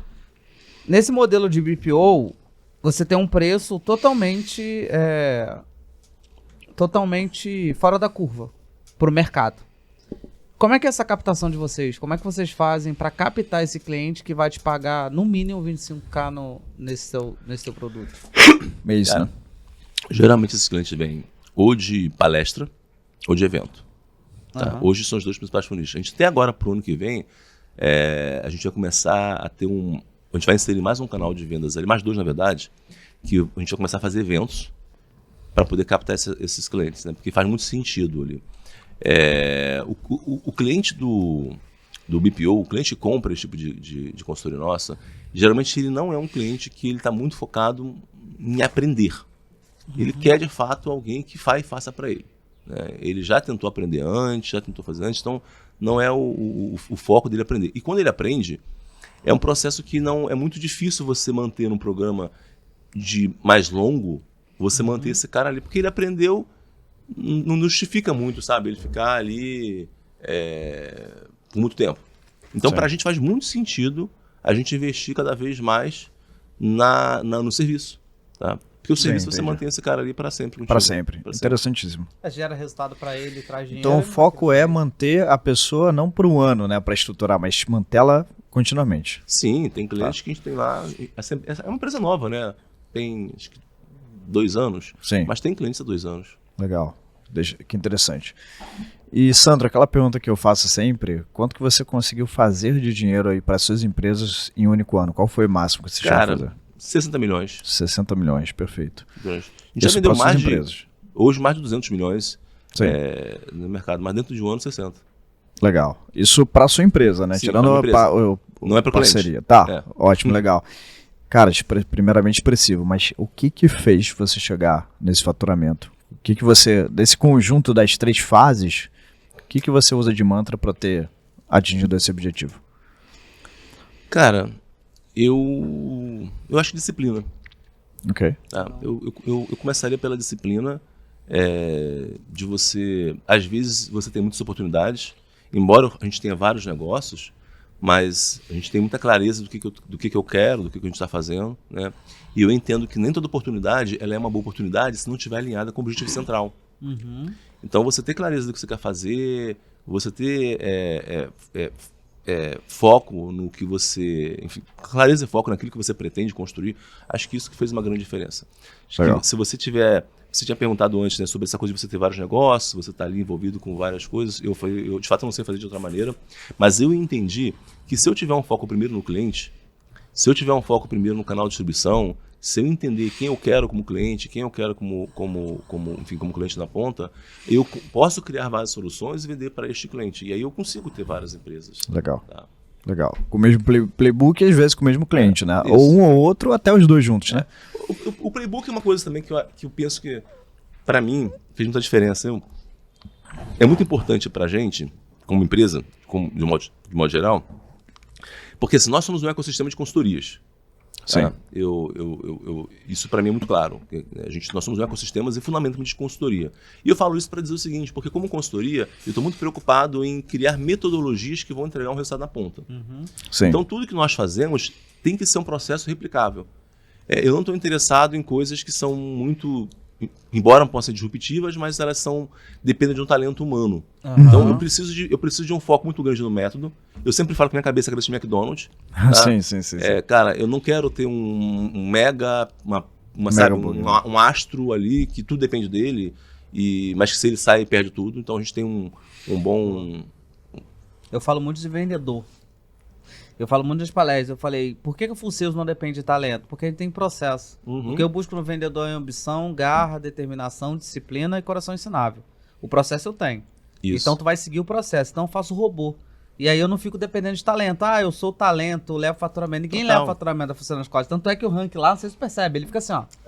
Alternando bem. Ele fica alternando bem. Alternando bem. Por quê? Porque é um processo. Eu crio processo. E com isso não depende de talento. E eu não pego o cara sênior. Pego o cara intermediário. Claro. Porque o intermediário eu modelo como eu quero. O sênior muitas vezes vem com vício.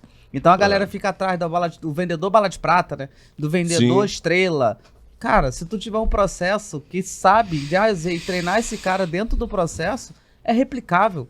Perfeito, O meu close, perfeito. ele toma feedback em cima do processo, não é em cima de venda. Fiz venda, parabéns, tamo junto. Se eu assistir a call do cara e tá fora do processo, vem cá, meu cara. Você saiu do processo aqui. Vamos voltar pro processo na próxima. Legal, cara. Olha que interessante. Eu penso idêntico a você, Sandro. Idêntico, assim, de construir um playbook, replicar essa do e Vini, né? sabe aquelas coisas que, posso fazer uma coisa aqui, pontualzinha? Não, não gosto. Eu falo, time, vamos fazer o feijão com arroz, vamos escalar o feijão com arroz. Eu gosto de simplificar o negócio para replicar. Isso. E eu tenho um mantra também que quanto mais simples o negócio é, mais ele escala e mais ele replica. Se você criar algo complexo, e eu já errei muito isso lá atrás também, né? Minha história era querer criar muito complexo, porque eu também fui um cara diferenciado em cognição, inteligência. Então eu criava algo que só eu conseguia replicar. Fazia aqueles lançamentos com resultado bom, mas aquilo não era replicável se não tivesse eu. E aí hoje a Full Sales, ela cria um sistema que a gente consegue replicar e consegue adquirir outros negócios e consegue usar a mesma gestão simples, eficiente e melhor que eficiente, eficaz.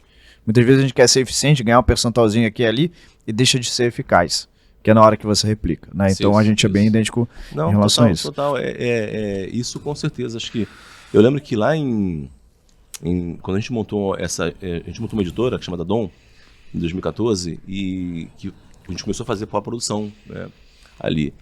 E a minha busca, quando eu montei a editora, era de, cara, como é que eu posso criar dentro do marketing digital, né, um processo replicável que eu possa fazer, etc. Tal.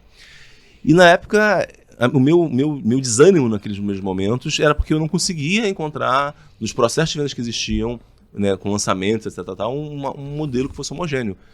E quando eu descobri a estratégia do lance do high ticket ali, essa coisa toda, isso me deu uma resposta que eu vim procurando há um tempo. Né? Porque entenda, eu era um cara, imagina, eu vim um cara de comprar e vender empresas, eu entendia que a empresa não podia depender tanto de mim. Sim, e depois quando eu chego no digital, eu encontro um mercado onde tudo era muito personalizado, né, personalíssimo, vamos falar assim, aquilo me incomodava muito. Cara, como é que eu consigo fazer com que isso funcione, que não dependa tanto de mim assim? Como é que eu consigo criar uma marca? Como é que eu consigo criar um processo? Como é que eu consigo criar uma operação ali? E eu falo que essa foi a minha busca dos anos que se seguiram nesse mercado, né? Cara, estruturar uma operação, estruturar uma empresa, como que eu consigo combinar, né, o melhor desse... Eu entendo, claro, todas as vantagens que existem, quando você tem uma figura que está ali, que é o expert, isso tem muito valor, obviamente, mas como que a gente pode também criar uma empresa que isso seja equilibrado? Sim, equilibrado. Interessante, o que o mercado está fazendo agora, que é cada vez mais, eu fui no Mastermind palestrar agora no final de semana, e as pessoas, o que a galera falava era assim, cara, eu tô cansado de depender de mim, eu preciso criar um modelo que não dependa de mim e tal. E o mercado digital, né, ele tá entendendo isso agora, né? Agora que eles começaram a entender isso. Só que é legal que o Sandro, ele veio de uma bagagem de empresário. Exatamente. Então ele já veio, a surra que o pessoal tá apanhando agora pra fazer, Ele já tinha apanhado. ele já tinha resolvido. Já tinha Ele resolvido. falou assim, cara, eu imagino ele parecendo um ET, né? Porque ele olhava pra um lado, ele fala assim, cara, mas vamos montar um negócio que não depende. Todo mundo E o fazendo pessoal, diferente. não, cara, E ele fala assim, meu Deus do céu, vamos montar um negócio que não depende. E sabe qual é o problema totalmente de um fora da mercado? curva. É a boiada dos grandes. Sabe seguir a boiada? Quando você segue a boiada da galera que tá na média medíocre é uma coisa. Agora, quando você vê a boiada dos grandes, você pensa assim, cara, será que eu que tô errado? E quando eu falo com você, eu percebo isso. Pô, ele tá pensando diferente de todo mundo que já é grande. Deve ter alguma coisa por trás. E nesse podcast eu descobri que tem 3 vidas aí por trás, 3 ciclos que você traz. E é uma coisa que eu via muito lá atrás. Eu olhava pra essa galera grande e eu pensava, eu já antecipava esses problemas. Cara, isso aí depois é uma rua sem saída que o pessoal tá entrando. Depois vai ter que arrumar essa saída. Só que essa saída de se arrumar Dolorosa. é muito mais. Aí tá tentando sair dessa rua quando o negócio já tá indo mal. E aí pivotar o negócio que tá em decadência é mais difícil, né? É difícil. Assim, cara, eu hoje em dia eu sou muito tranquilo no sentido de assim, Eu acho que as pessoas já entenderam como funciona o jogo, né? Muita gente no mercado reclama que está muito cansado, que está estressado, que está, enfim. É claro que boa parte desse cansaço, desse estresse, vem porque falta para as pessoas um modelo de negócio. Eu sempre falo que as pessoas no mercado digital, eles estão procurando um novo processo de venda, quando na verdade o problema é que eles têm um modelo de negócio errado. Exato. Né? Então eles estão achando que a solução é um novo funil, uma nova estratégia, né? Agora é high ticket, agora é low ticket, agora é perpétuo, e não é isso. O problema é o modelo de negócio. Se o teu modelo de negócio está errado, né? E a grande realidade é que os negócios funcionam assim, é uma questão de CAC versus LTV. Sim. Cara, eu preciso adquirir esse cliente por um custo, eu preciso que esse cliente me rentabilize ao longo do tempo um custo, né, me possibilite um retorno ali. E se você entende isso, você estrutura a sua empresa a partir disso, tá? Você entende que nem todos os produtos são feitos, por exemplo, para poder monetizar, esses produtos são feitos para poder fazer aquisição. Né? Então tem produtos que eles existem por uma função de aquisição, e eles são, às vezes, transitórios. E tem produtos que eles existem por uma questão de monetização, eles são diferentes. Então, é esse modelo de negócio, a compreensão do modelo de negócio que acaba dando essa sustentabilidade. Surreal, né? Porque tudo que tá falando é o nosso modelo. É o que a gente defende a mesma bandeira. Defende a mesma coisa, assim, sem tirar nem pôr. O que você foi falando é tudo que a gente tem na Full Sales. E tu falou muito do modelo de negócio, olha que legal. Quando o novo acelerado chega, a primeira coisa que a gente faz é olhar produto, oferta e modelo de negócio. Exatamente. É a primeira coisa que a gente faz, ajusta produto, ajusta oferta, ajusta modelo de negócio, porque, cara, não adianta. Se o cara tem um modelo de negócio ruim, tu bota o comercial mais foda do mundo, toma de reembolso, o cliente não fica, é difícil de vender. Não tem metodologia de entrega. Você é um dos poucos, né, que você acha que junto com a gente são um dos poucos que tem metodologia de entrega. Né? Tipo, sim. O Yuri também foi num grupo de Mastermind, que é aquela boiada às vezes do grande, e o pessoal cansado de entregar porque não tem a metodologia. Você percebeu uma coisa importante. O que ele percebeu? Meu negócio de consultoria, de entregar um resultado na ponta. A pessoa me contrata por um resultado. E como é que eu chego nesse resultado? E aí você tem metodologia, né? E é escalável. Essa operação nossa de White Label, ela surgiu por isso, porque a gente entendendo que muita gente no mercado hoje tem uma febre de high ticket, né? Todo mundo quer vender high ticket, quer se manter o high ticket, etc. Tal. E eu pensei assim, cara, tem duas opções. Eu vou brigar com os caras, eu vou querer disputar, ser, né? Sou melhor, ou eu vou usar isso como uma forma, né, de poder. Porque embora eles queiram fazer, eles não têm metodologia, não têm processo. Sim. Mas muitas vezes são muito bons de marketing, muitas vezes são muito bons de aparecer ali, de fazer conteúdo. Então eles sabem fazer todo, né, às vezes o marketing, fazer criativo, são pessoas. Mas na hora de entregar, não entregam. Sim. Então, o Marcelo Germano fala muito assim, né? O cara promete ele entrega gatinho, né? Então rola muito isso. Cara, em vez de eu brigar com esse cara, vamos ajudar esse cara. Né? Então o cara vai lá, faz tudo o marketing, mas a gente entrega para ele, porque a gente sabe entregar. Legal. A gente sabe como entrega um produto high ticket, a gente sabe como ajudar um cliente a ter resultado. E é muito interessante porque quando a gente entra nessa coisa da entrega, porque as pessoas não são treinadas para como poder capacitar outras pessoas. Sim. Como eu tenho um background de consultoria, e nesse trabalho com a IT, outras empresas, eu tinha muita interseção com consultorias americanas, né? Empresas que faziam processo de consultoria, etc. Tal. E aí eu tinha uma visão de consultoria muito diferente. Quando eu olho para o mercado de mentoria, que as pessoas chamam hoje, para mim aqui é um mercado de consultoria. Sim. Acho que as pessoas, existe um modelo que eu falo que é o modelo guru, que o cara entra na mentoria para tratar do guru. Sim. E o problema do modelo guru é que ele até é bom no começo, porque você está perto ali e tem aquela euforia toda, mas ele é muito... Existe um conflito de interesse. Sim, pois Porque na medida que você cresce como guru, né, você fica o teu cliente fica mais distante de você. E o seu cliente não quer estar mais distante de você. Então o seu cliente não está afim de você. O seu cliente não gosta que você cresça. Sim. Porque você crescer é sinal de que... vai me abandonar. E tá todo mundo indo nessa. Você está mais longe disso. Sim. Quando você pega um modelo que nós chamamos de mentoria americana, né, o foco do processo não é no guru, é no método. Então, porque se a pessoa... O que é um método? É um caminho para a meta. Então, se eu junto pessoas que têm o mesmo problema e querem chegar na mesma meta, então eu ofereço a essas pessoas o mesmo método. E aí, se eu consigo entregar para as pessoas um mesmo método, aí eu consigo alinhar os interesses. Porque aí eu tenho pessoas que... É interessante eu estar num grupo onde todo mundo usa o mesmo método, porque esse método ele vai se refinando. Sim. Eu consigo desenvolver melhor, aprimorar esse método, adaptar esse método, e aí fica bom para todo mundo. Então eu passo a alinhar os interesses do cliente com caramba, cara. Porque aí eu passo assim, todo mundo agora quer que a empresa cresça, é interesse de todo mundo que o negócio cresça. Por isso que a gente parou de chamar de mentoria E chama de programa de aceleração. Eu recomendo até programa de implementação, programa de a gente usa assessoramento. também, Que legal, cara. Porque a gente quer fugir do mentor. A gente não quer esse mentor. E a gente confia no método. E eu acho que o pessoal ensina de um jeito assim, olha, para você pagar mais caro é para ter mais acesso. Mas eu acho que esse acesso é escasso. E aí a gente foi contra isso, levantou essa bandeira contrária quando todo mundo estava indo para esse processo de estou mais perto de um mentor. O mentor não. A gente concorda que tem que ter um método para levar a pessoa do ponto A para o ponto B. No nosso caso, no seu caso, às vezes é de posicionamento, se posicionar como referência. No BPO é para eu faço por você, você virar uma referência de mercado. No nosso como é que você estrutura um processo comercial previsível que você possa escalar. E é um método para isso, ou seja, com playbooks de SDR, closer, com sistemas, com scripts, com formas de gerenciar, com dashboard, com tecnologia que a gente entrega para essa pessoa. E às vezes, cara, tem um quesinho de mentor, mas a gente entrega e a pessoa não está preocupada com isso. Não é esse o cerne, né? E olha que legal, nosso produto é high ticket, né? 60k, no mínimo.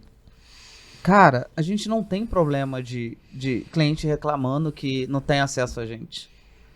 E os únicos momentos que a gente basicamente aparece é hot seat. A gente está ali nos grupos, no grupo geral, respondendo e tudo mais. Mas a gente tá no hot seat. Por quê? Porque a apresentação desde o começo do time de vendas, ou quando sou eu que estou fazendo call, quando é o Vini, é ancorada no método.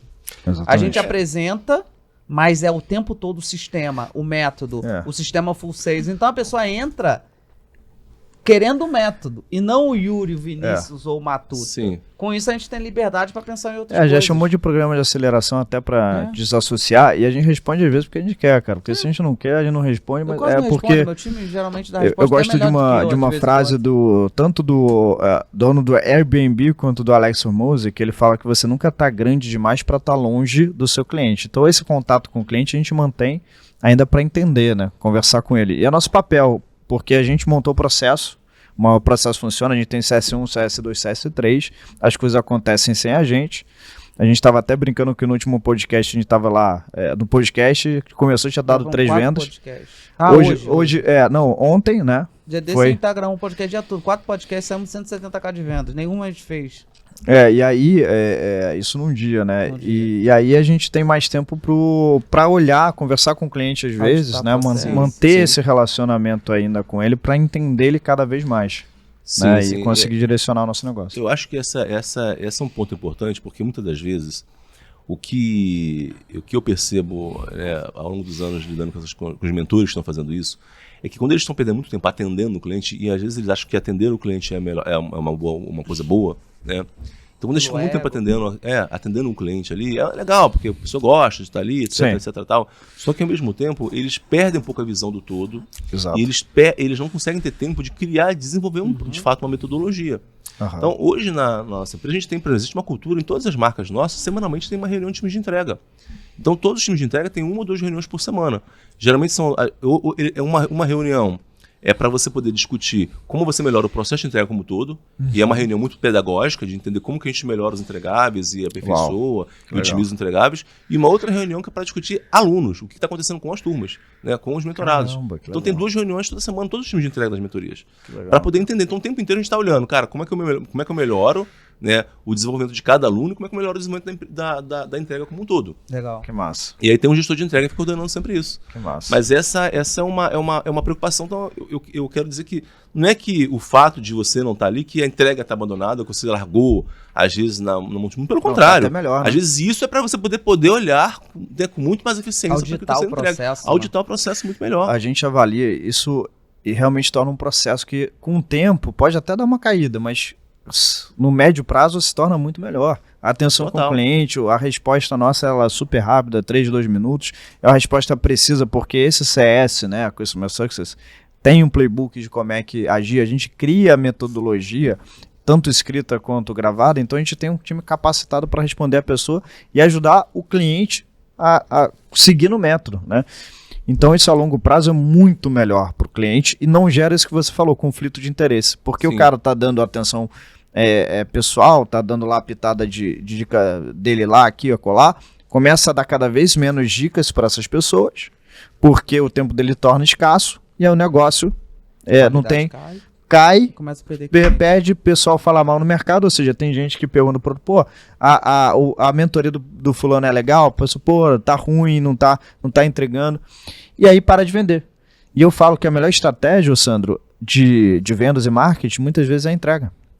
Sim. Porque você constrói uma marca. Por que a gente tem Apple hoje em dia? Porque a gente compra a Apple e, cara, a gente usa a Apple e não fica na mão, cara. A gente continua comprando Apple. Então esse cliente que, por exemplo, que compra de mim um programa de 60, daqui a pouco ele tá no de 120, 150, tá comprando 240. Total. Pela entrega. Total. E aí gera o LTV, né? Com certeza. E com aí certeza. tem a cabeça de LTV, né? Porque a grande maioria não tem essa cabeça de LTV, né? Estão aprendendo agora sobre, né? Tá, por exemplo, mercado digital, descobriu que o vendedor vende agora, né? É. Antigamente não. É. Então muita coisa tá mudando e o próprio mercado, né, tá profissionalizando, né? As pessoas estão tendo que profissionalizar os seus negócios para que eles consigam se manter. Sabe qual é o problema?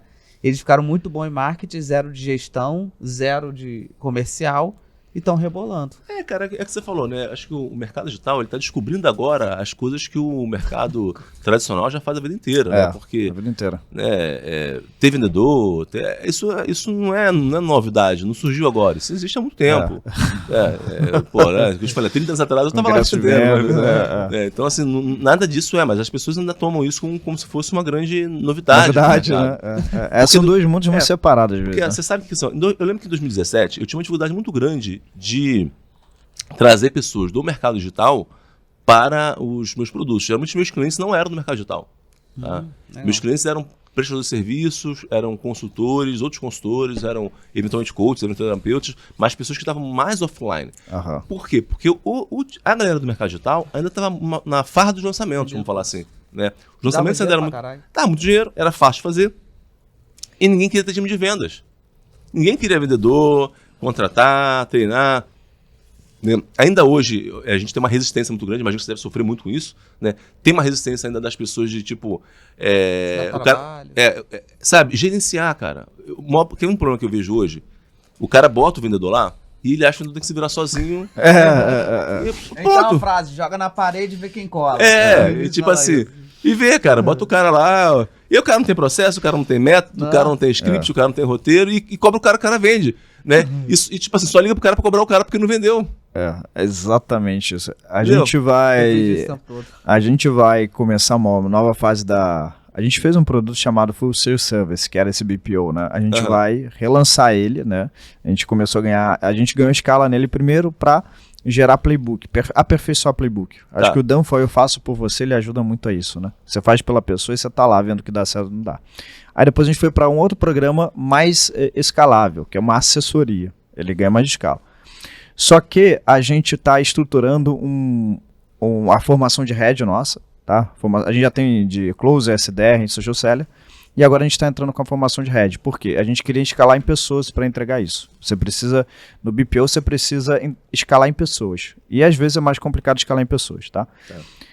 E a gente vai voltar a oferecer esse BPO comercial. Que a gente chegava a cobrar mais ou menos 15 mil no mês, mais variável, né?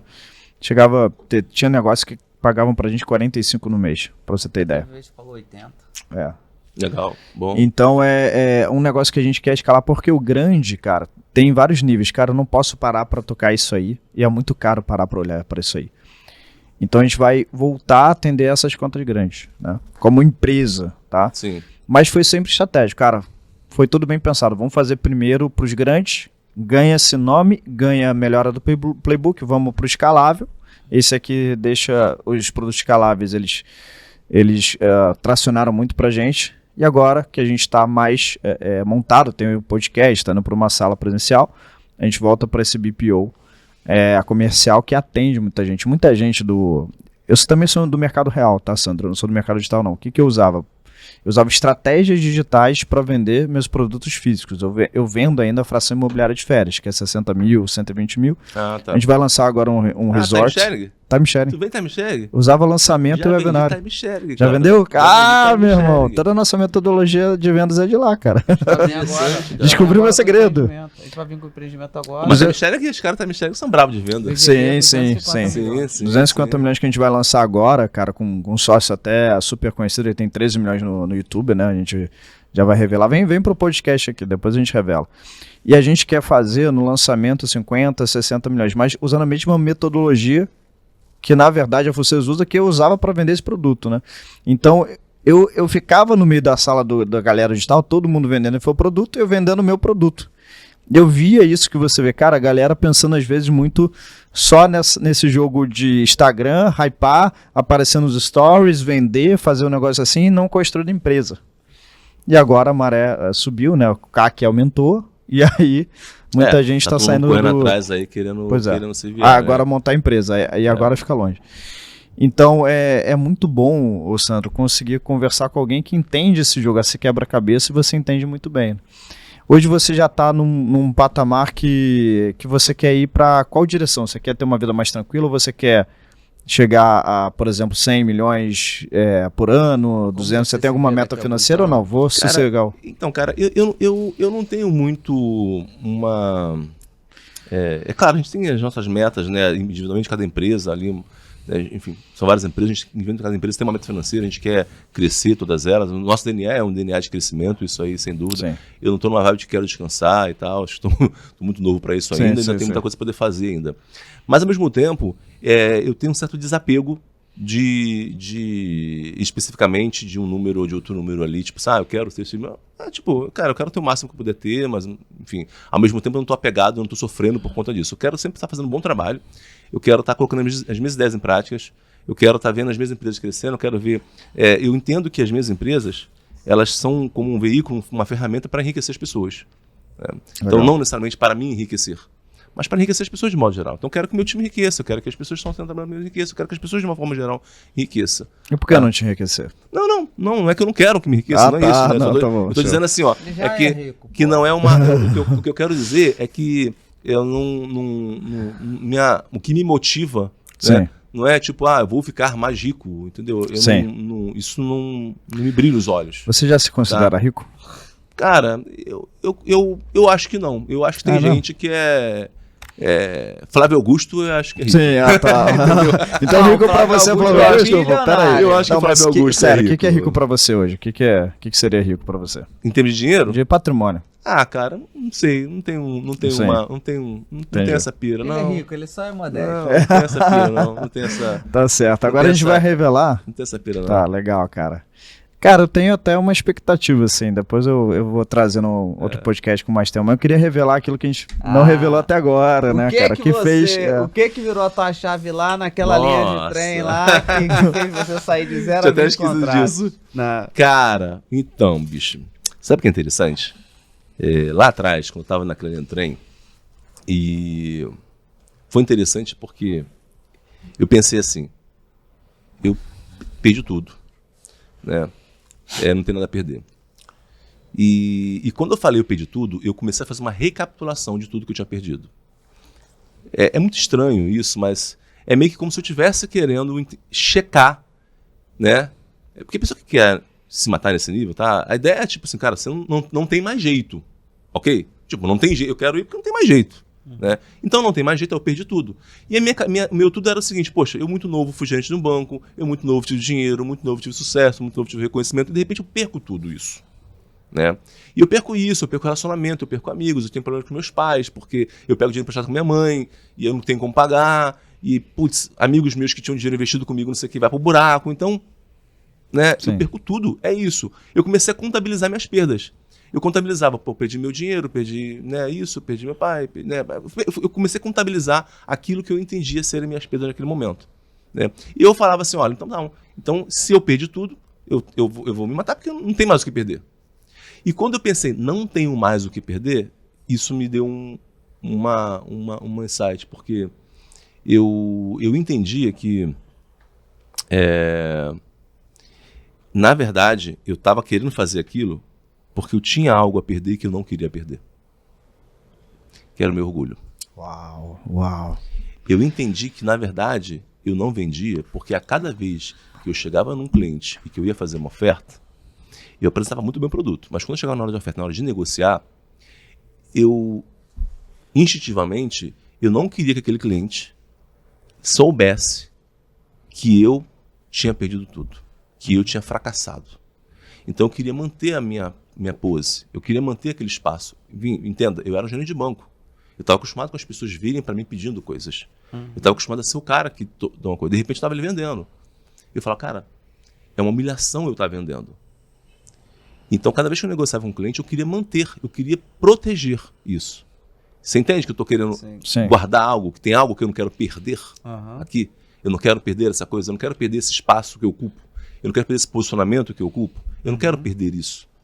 E era justamente o fato de não querer perder que estava me colocando naquela situação.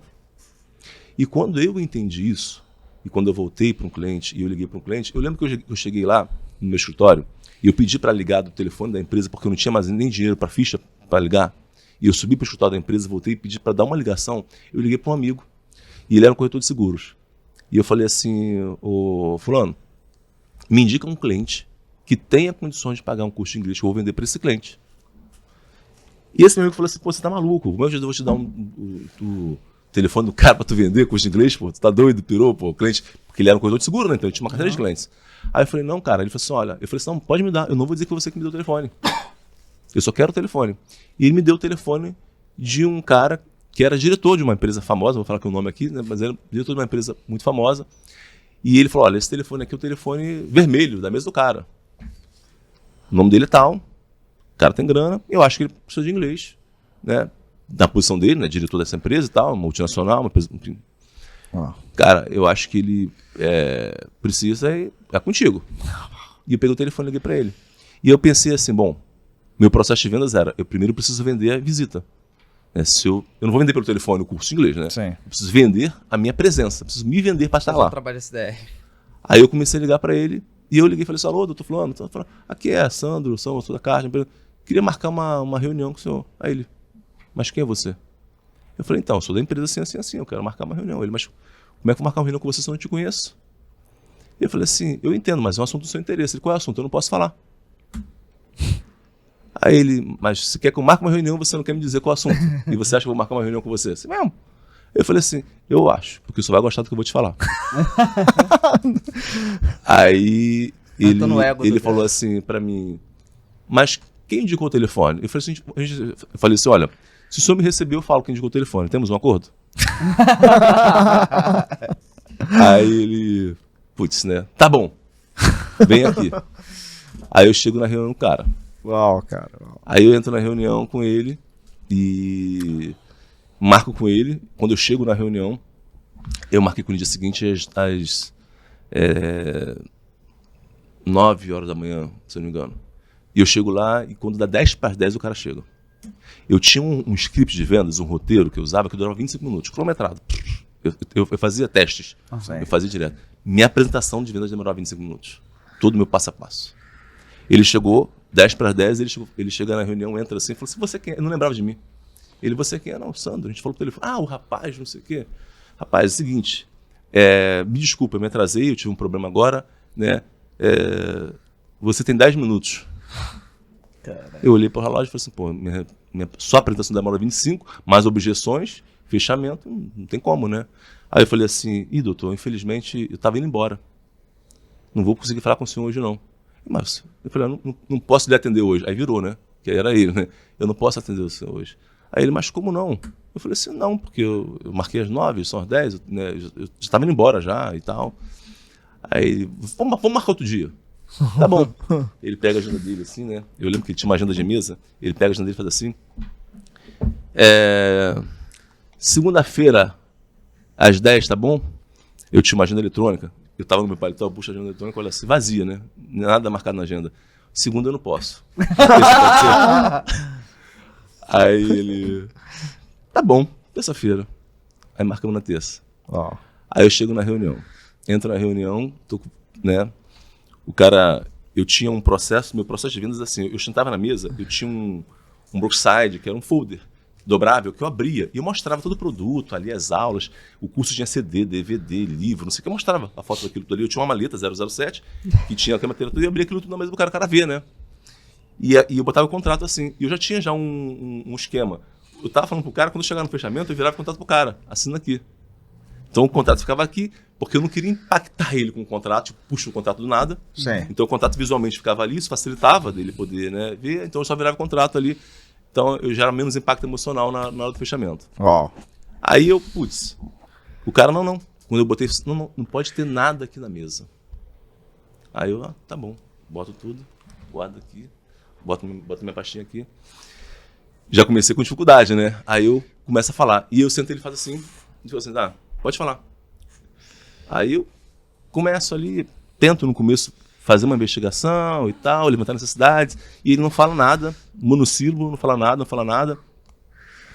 E aí eu tinha uma hora que eu falo sobre a história, eu falo pra ele que eu tava ali porque ele foi indicado, porque a gente fez a gente pesquisou algumas pessoas importantes na sociedade carioca, e o nome dele foi citado. E foi indicado. E, de fato, né? Não era uma mentira. Ele falei, olha, a gente pesquisou aqui, a gente teve uma indicação, a gente falou com algumas pessoas importantes aqui na sociedade, aqui no Rio de Janeiro, indicaram o seu nome e tal, e eu justifiquei para dizer como eu cheguei a ele. Né?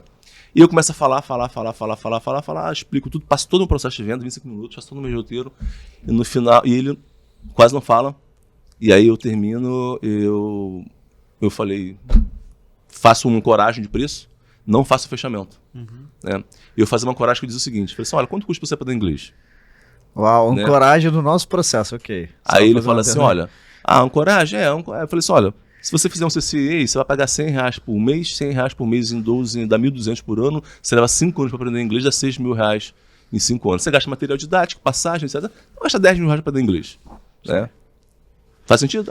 Faz. Então tá bom. Quanto você acha que custa esse material aqui? Pô, o material é muito melhor que o CCA, né?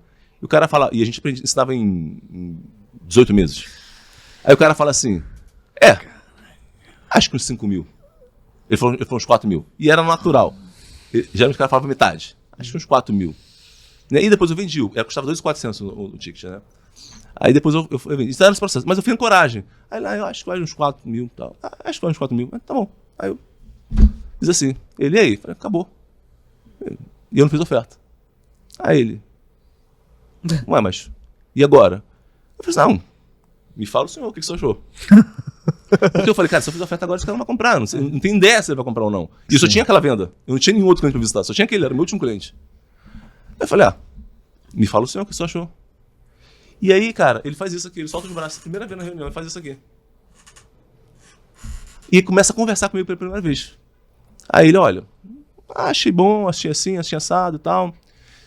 É o seguinte, e era interessante porque esse cara, ele morou muitos anos nos Estados Unidos, né?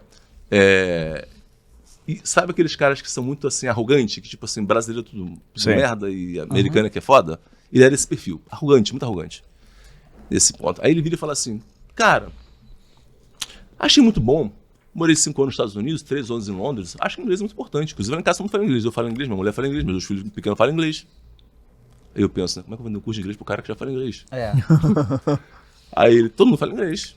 E acho muito importante, muito legal. Aí eu fiquei assim, nossa. Aí falei, bom, deve ser por isso que indicaram o senhor então. Eu sou uma pessoa perfeita pra poder falar de inglês. Uma coisa que eu pensei na hora, né? Aí ele, e tal, e eu tentando achar um gancho pra poder entrar numa oferta ali com ele, né? Aí tem uma hora que ele falou assim, não, porque lá em casa de manhã a gente toma café da manhã falando inglês. Porque eu quero que meus filhos mantenham a fluência, minha mulher mantenha a fluência, pra gente poder manter a fluência ali. Aí eu falei, pô, legal, né? Porque o meu produto tinha uma funcionalidade que era pra manter a fluência, né? Aí eu falei, pô, achei um gancho, né? Agora eu tinha que achar um jeito de voltar pra oferta. E eu tô conversando com ele, e não tenho nenhuma oportunidade. Até que uma hora eu viro e pergunto pra ele assim, mas doutor, me fala uma coisa. O que o senhor acha que esse produto no Brasil vai dar certo? Aí ele, não vai dar certo. No Brasil vocês vão fracassar com esse negócio. Eu falei, mas por quê? Cara, porque é o seguinte, essa empresa de vocês é uma empresa americana, né? É uma empresa americana. O americano ele é organizado. O americano é o seguinte, cara, vai ter neve, fica 3 meses em neve. O americano se planeja para 3 meses em casa, sem sair de casa. O americano é assim, cara. O americano é organizado, se planeja. O americano é disciplinado. Entendeu? O americano é competente. E o brasileiro? O brasileiro é preguiçoso, cara. O brasileiro não quer nada. O brasileiro não vai pegar isso aí e vai estudar em casa, cara. O brasileiro não vai estudar isso nunca em casa. O brasileiro não vai aprender nunca usando esse material. Eu falei assim, interessante. E o senhor? Imagina o que tu falou. E o senhor? O que o senhor acha? O senhor conseguiria estudar aprendendo esse material? Caraca. Aí ele fala assim, porra, claro. Aí eu falei assim, tem uma surpresa pro senhor. Abra a pasta, puxa o contrato. O senhor falou 4 mil, né? Vou deixar o senhor comprar agora por R$2.400. Onde eu mando entregar? Me dá o endereço. Baixei a cabeça e falei assim, agora... Aí ele me deu o endereço, virei o contrato pra ele, assinou e fiz a primeira venda. Caraca, Pegou o gancho ali, o caraca, que gatilho ali. incrível, cara. Mas assim, ó, é uma Que coisa incrível. que assim, nunca eu teria feito isso antes, entendeu? Assim, antes desse rolê todo, porque eu não tinha essa coragem, entendeu? Eu não tinha Sim. essa confiança. Sim. E eu falo assim, você está vender uma transferência de confiança. Se você não tiver confiança, você não tem que transferir para ninguém. Né? Então, vender uma transferência de confiança. Tá? E, cara, e todas as vendas que eu fazia tinham essa pegada, entendeu? Era um nível que eu fui, de confiança que eu fui adquirindo nesse processo, que chega uma hora que, quando eu virei gerente de vendas dessa empresa, a gente tinha uma cultura que era o seguinte, o dia 1º de cada mês, a gente fazia o fechamento do mês. Né? E tinha uma reunião de fechamento no mês. E todas as vendas que entrassem até o dia 1º, meio-dia, contavam para esse fechamento. Sim. Tá? E era assim, tinha um sino, tu chegava na rua com a venda, você batia aquele sino, né? Então, cara, chegava no dia 1º, porra, aquele sino, toda hora, né? Aí eu fazia reunião, eu tinha uma equipe de 20 vendedores. Chegava na reunião de manhã, a gente fazia uma reunião de vendas, e aí eu fazia com a galera assim, ó, galera, vamos fazer o seguinte, quem vai trazer venda hoje? Eu vou trazer. E a gente era venda de porta em porta, então assim, não era uma venda que você estava prevendo. Sim, não era tipo uma negociação. Você ia e você vendia, né? E aí eu falava assim, olha, galera, vamos fazer o seguinte, pô, vou trazer 3 vendas hoje. Eu já era agente, vou trazer 3 vendas hoje. Eu ia pra rua trazer venda. Vou estar com 3 vendas. Tipo assim, eu escolha. Aí eu falo assim, escolhe aí, que prédio você quer entrar? Vamos entrar nesse prédio aqui, beleza, vamos fazer 2 vendas aqui nesse prédio. E nesse nível, assim, é um nível de confiança, cara. Confiança, de confiança. entendeu? Que eu fui desenvolvendo e eu fui fazendo isso com o time, cara. Entendeu? Dando esse tipo de exemplo pro time. E aí eu contava, falei, cara, 4 apresentações eu faço uma venda. Era a minha métrica. Eu faço 4, se eu conseguir falar com 4 pessoas, se eu conseguir sentar e conversar com 4 pessoas, eu vou sair uma venda. Eu tinha uma conversão de 25%. Né? Essa era. Então, pra mim era matemática. Sim. Eu vou entrar aqui no prédio, vou achar 4 pessoas, vou ficar aqui o tempo todo até achar 4 pessoas que vão me ouvir. Se 4 me ouvir, eu vou fazer ali pelo menos uma venda. E aí, foi nisso. E a coisa meio que tem anos esse tipo de venda. E a gente ensina isso que é de anos. O que você faz de ancoragem, a gente ensina da mesma maneira. E aí você passa o preço e você espera o cliente falar. E você pegou o gancho de fechamento. O gancho depende do cliente. E você foi estratégico nesse fechamento, né? E aí você perguntou, e o senhor? E aí ele, por ego, pensa assim, não, eu vou conseguir. Então tá. Aí você colocou o contrato para ele assinar. Então, tem muita coisa que parece que é novidade, que não é, cara. O time sharing, por exemplo, que usa todos esses preceitos, ele funciona desde 1970, vendendo dessa maneira. E eu tenho certeza que você fechava só na hora, não te falou. Não tinha. Era script para o final ter uma oportunidade da pessoa dizer sim ou não. E tá tudo bem. Ainda pegava indicação. Ainda pegava indicação. Ainda pegava 5 indicações de cada cliente. Caramba. Qual Pra que era cada o venda. script de Mas pegar deixa eu indicação? perguntar, só pra quem você vendia ou pra quem você não vendia também? Pra todo mundo. Pra todo mundo. Cara, passa o seu script de indicação, por favor. Tu lembra alguma coisa? Como é que era? Cara, não vou lembrar exatamente não. Posso sentar aqui, não vou lembrar exatamente não, tá? Mas era no fechamento, quando a gente fazia o fechamento, a gente oferecia quando eu fechava, eu oferecia um desconto em troca da indicação, Uau. tá? Sim. Então era isso. Cara, esse preço assim assado, não vou lembrar o script, Sim. mas o processo era esse. Eu oferecia um desconto, troca de indicação, troca de 5 indicações. E no material que a gente pegava, já tinha uma... tipo um Passo. Vou pegar. Pra anotar, eu pedi pro cara anotar. As Legal. indicações me passa. Então era isso. Então eu negociava aqui em torno de 1% de desconto ali na hora que ela fechava. Que massa. Tá? Ótimo. Quando a gente não fechava, geralmente o cara não fechava porque não tinha grana, mas ele gostava muito. Tá? Então aí não tinha uma negociação, mas a gente ia no amor mesmo, né? Cara, você tem pessoas. Você gostou do que eu te falei agora? Gostou. Você acha que outras pessoas poderiam se beneficiar disso que eu estou fazendo aqui agora? Já que você não tem condição de apresentar essa oferta, você gostaria de transferir essa possibilidade para outros amigos seus? Uau. Uau. Já que você. Uau. Gostaria Entendeu? de transferir. Gostaria de transferir. Uau. E aí o cara falou, pô, legal, né? O cara ganhei, eu não posso apresentar, mas eu transfiro. E aí eu pedi, pô, me diga então das pessoas que você vai transferir isso, a gente vai dar para essas pessoas a mesma oportunidade que eu dei para você. Que legal. Incrível. Cara, Sandro, fenomenal, cara. Assim, eu já sabia que ia ser um bom podcast. Olha uma coisa curiosa, tá? Eu ia ter uma reunião agora com o time, e eu falei, Yuri, faz o podcast sozinho dessa vez. Me assume aí, né? Porque ia vir o Matheus, né, fazer aqui, o Matheus teve um evento aí. Aí tu entrou aí, eu comecei, cara, não tem como não fazer com esse cara. Cara, obrigado aí pelo teu tempo. Legal. Cara, satisfeito, Yuri? Satisfeito também. Vai fazer aquele pedido final? Vou fazer o pedido final. Vamos lá. Antes, deixa eu falar com a galera. Estamos chegando no final, não acabou ainda, mas, cara, vou pedir pra você deixar um like aí, deixa o curtir, se inscreve no canal, ative as notificações. Toda terça-feira às 20h30 tem podcast Comercial Faixa Preta e quinta-feira às 20h30 tem o podcast da Full Sales. Então, vem estar com a gente aqui. A gente está falando de marketing, vendas, mentalidade, negócios, diversos assuntos para agregar no seu negócio, para agregar na sua vida. Então, escreve, ativa o sininho, comenta também, deixa sugestão aqui de convidados que você gostaria de ver aqui no podcast, para que a gente possa trazer sempre o melhor conteúdo para você. Sandro, tem uma dinâmica que a gente faz no final, que é, cara, olhando para essa câmera aqui, tem pessoas que estão lá agora assistindo a gente, cara, que, assim como você esteve um dia, cara, o cara tá sofrendo, ou a mulher, vontade de desistir, às vezes tá pensando em fazer uma besteira com a própria vida, ansioso, depressivo, que precisa de um respiro, sabe? Que precisa de uma esperança pra vencer na vida. Qual o conselho que você daria pra essa pessoa que tá do outro lado, cara? Uma coisa que vem no seu coração agora, que vem na sua alma. O que você falaria pra essa pessoa que tá ali assistindo a gente? Cara, é uma coisa muito simples que eu aprendi há muitos anos atrás. Tudo passa. Uau. Tudo passa. Eu lembro que nos momentos mais difíceis que eu tive na minha vida e que eu achava que aquilo era o fim, eu descobri que passava, sabe? E quando a gente entende que tudo passa, você tira um peso muito grande, sabe? Você tira uma... Às vezes a gente se acha muito importante, às vezes a gente fica muito preocupado com o que os outros vão pensar, a gente fica muito preocupado, enfim, com tantas coisas que não dizem respeito necessariamente a você. E isso causa uma sobrecarga, causa um cansaço, causa um desgaste.